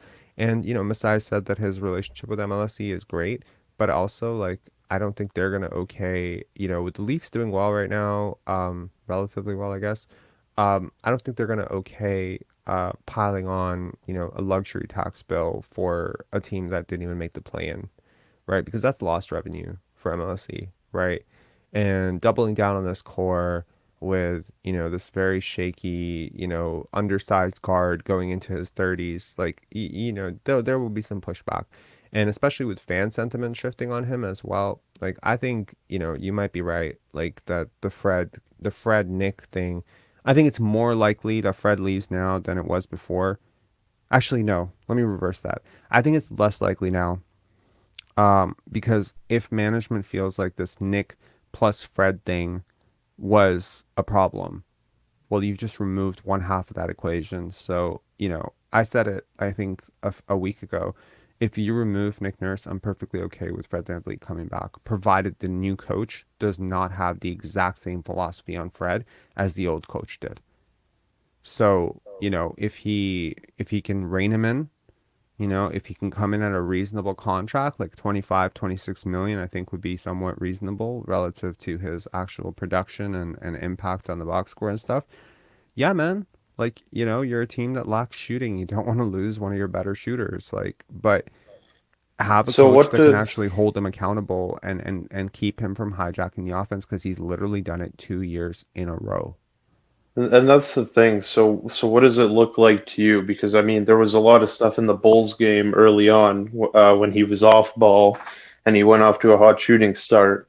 Those were wide open threes, stuff that just isn't there with the ball in his hand Mm-hmm. To run the offense. So what does it look like to you? Just a lot more off ball stuff, but genuine off ball stuff, not I think the first two plays it's and. just about understanding how much of a carte blanche he's going to have to run the offense the way he wants to. I think this organization has, you know, correctly or incorrectly decided to make him their sort of, you know, spiritual Yoda, you know, their leader, their, you know, everyone gets their marching orders from Freddie, right? And look, like he's got good qualities. He's got bad qualities. I think his bad qualities are that he doesn't relate to his younger teammates necessarily as well. You could argue that's on them. You could argue that's on him. You could argue his bad qualities are his shot selection, his overestimation of himself. You could also argue if he didn't overestimate himself, he wouldn't be in the NBA right now, you know? But one thing you cannot argue is that, you know, he's been professional about how he's come in. He's never come in out of shape. He's never really had work ethic issues. Like you can never accuse him of that. He does play two ways. And if Scottie Barnes puts in as much work into his game as Fred VanVleet put into his, then Scottie Barnes will be an MVP. So, you know, I understand the mentality that comes with having him as sort of like a franchise cornerstone, not the franchise cornerstone, but a franchise cornerstone, which is that it sort of sets the tone of work and you can become this, because if he can do it, anyone can do it. He's kind of like Rudy, you know? He's like a motivational mascot at this point, right? Look, this is our loyalty. We stuck with this guy. Yeah. We identified him as an undrafted guy. We brought him along from the bench to the G League to the, you know, from the G League to the bench to starter to all-star. If you work hard, you can do it too. You know what I mean? So like Yeah. it's that motivational thing. And then you have a guy who literally is there who can confirm your message. And he can give the marching orders. Look, Delano, and you know when Christian Coloco goes down to the G League and he's sour about it, right? He's not happy about going down to the G League, and I believe that Justin Champagny wasn't happy about going down to the G League either. Jeff Doughton might not have been happy about it. So every one of these guys who's not happy doing things the Raptors way, well, now you have a shining example telling you, no, this is why you have to do it their way. And look, Fred VanVleet is basically Udonis Haslem. It's the same thing. He's loyal to them, they're loyal to him. And, you know, if someone mentioned it to me the other day, they're like, look, you know, Rob, you might be wrong with the Scottie work ethic stuff. The Raptors might actually have a legitimate issue with it. And I was like, how do you know? And they're like, because if Doug Smith, Fred VanVleet, all the people like who are basically talking heads for the Raptors front office are calling him out, then they're not compromising their relationship with Masai Ujiri, not and saying something they haven't already discussed with him. This discussion has happened, right? And if Masai Ujiri wanted to come out and say, no, that's ridiculous, we're really happy with Scottie's work ethic, we're really happy. My question is, you know, the same to Masai as it was to Blake Murphy. It's like, how do you know how hard a guy works? You're not following him 24/7, you know? All you know is he didn't do what we asked him to do. My question is, well, did OG do what you asked him to do? Because if OG did what you asked him to do in 5 years in a row, he hasn't figured out his balance issues. If Pascal Siakam did what you asked him to do, and for 4 years he's been a bad shooter. If Fred VanVleet has done what you asked him to do, and you know 7 years into his NBA career he can't still fucking make a layup, you know maybe your process of development isn't as, you know, like unquestionably great as some people might think, you know. So it could just be it could just be that too. I don't know. There's a lot to unpack there. But Yeah, sorry, I'll just close with two things. I've been Sure. watching the Denver Nuggets a lot, so like my concern with Fred is always going to be the physical stuff because like I was watching very closely and a lot of the moves he was doing had a lot of Fred VanVleet quality with the exception of he's 6'4", he slashes, and you're not going, oh, this wild layup is, you know. 50-50, probably going to Hmm. get blocked. He's, throwing it down. He has a quicker burst. Yep. I've often said if Fred VanVleet was 6'6", he would be one of the best players in the league. Yeah. Yeah, and I just, I look at a guy like Jamal Murray and I go, he has the physical tools to back up a lot of that game. And it's second, just to close. Sorry. Just, about Nick Nurse and Nate Bjorker and whether the sentiment has changed or whatever has changed towards them, I still am looking forward to them going forward with Team Canada this summer. So, and I hope Nick, I like Canada's roster and I'd like to see Nick go back to the experimentation kind of thing. And I feel like he has a lot of really good talent on that roster to play around with this summer. Mm-hmm. And FIBA is a bit of a different game than the NBA, but yeah, I mean, look, I don't want to throw the baby out with the bathwater and just, shit talk him on his way out. I was a very big fan of Nick Nurse for most of his tenure. I do like his creativity. I just don't like his personality. And that's exactly it. You separate the person from the coach, right?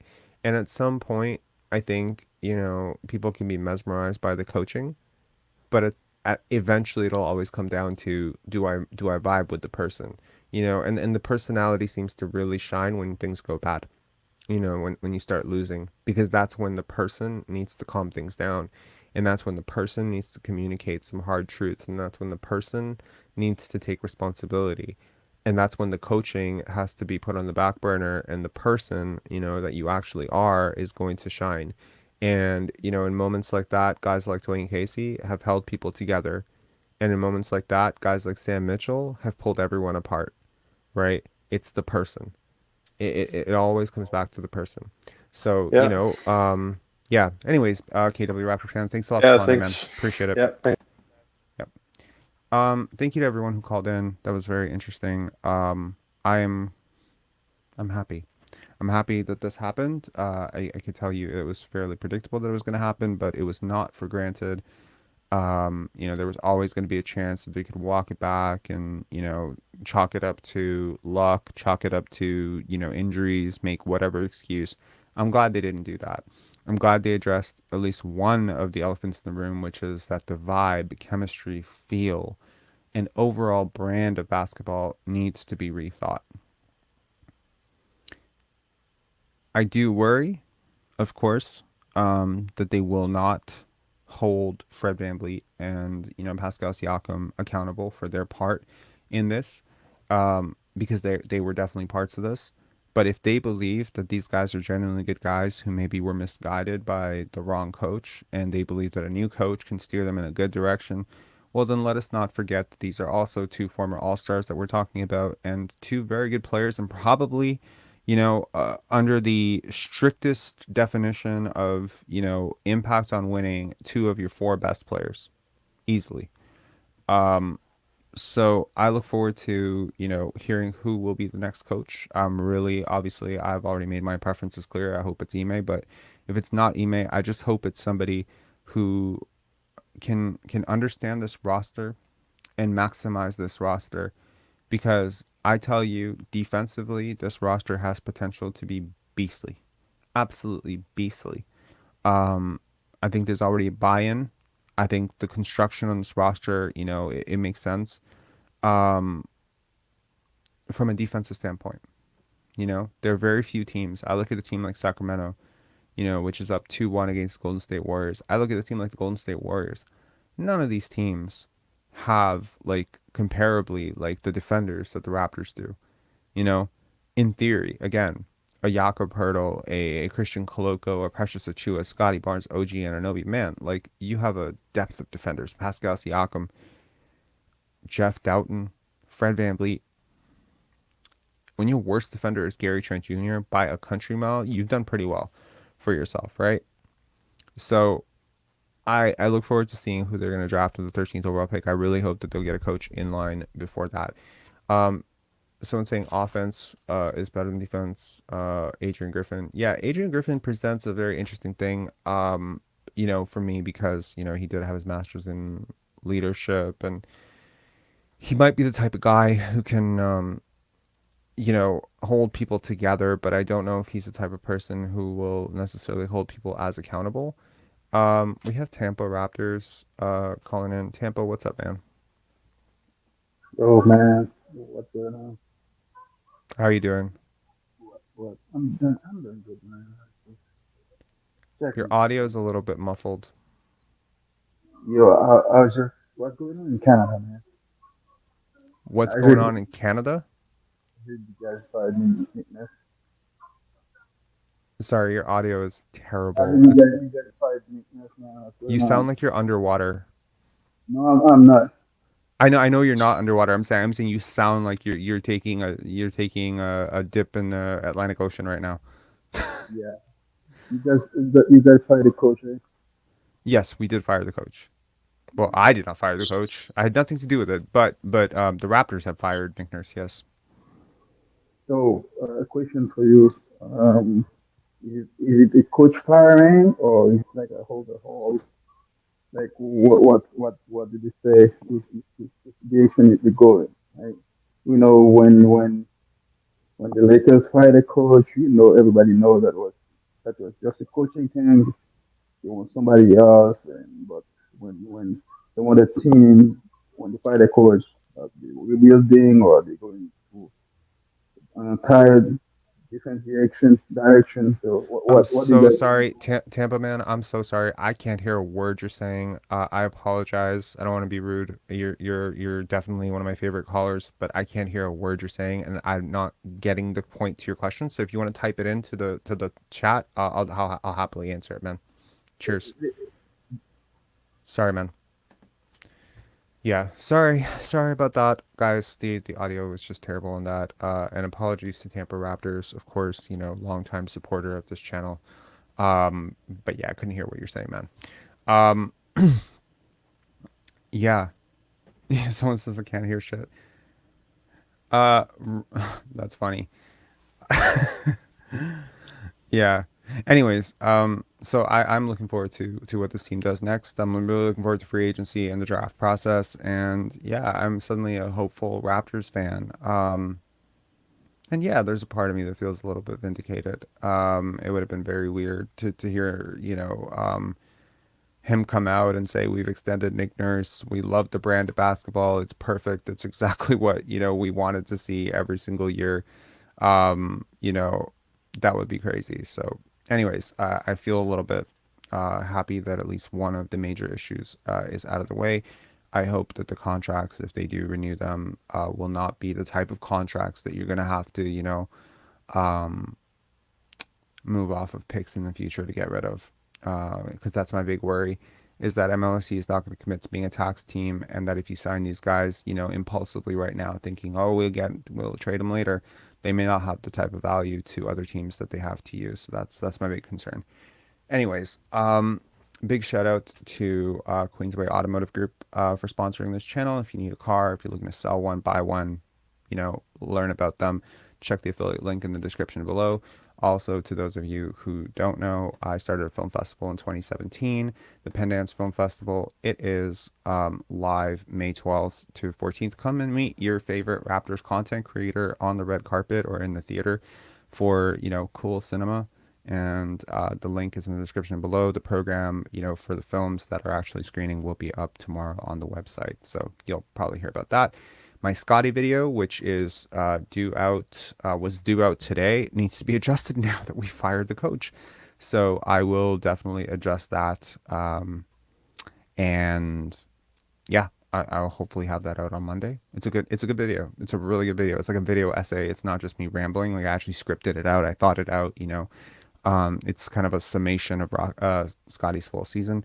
And if you're looking to connect with Pensar basketball in new and exciting ways, follow us on Instagram or on Twitter. Always completely different content in all three channels. I'm very disorganized. I don't have like some sort of social media planner where I'm like, let me post this on Facebook and on Instagram. And also it's almost like three completely different brands, but it's the same person. It's me.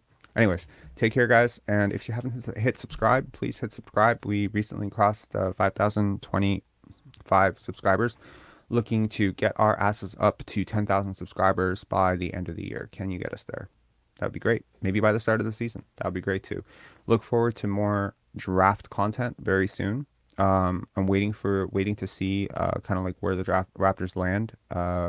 In terms of what they're doing with this roster. If I get a feeling like it would suck to do a month of draft coverage and then for them to trade the fucking pick, that would be so annoying. So I want to hear some sort of clarification on that. There are 8 or 9 prospects that I'm really looking at, honing in on, and I'm telling you 2 or 3 are really sticking out to me as guys that I think the Raptors will pick and should pick. All right, take care, guys. Have a good one. And hit the like button on the way out. There's 226 likes, and I guarantee you this video has like less than 200 likes, probably way less. So hit like on the way out, man. It's free. Take care.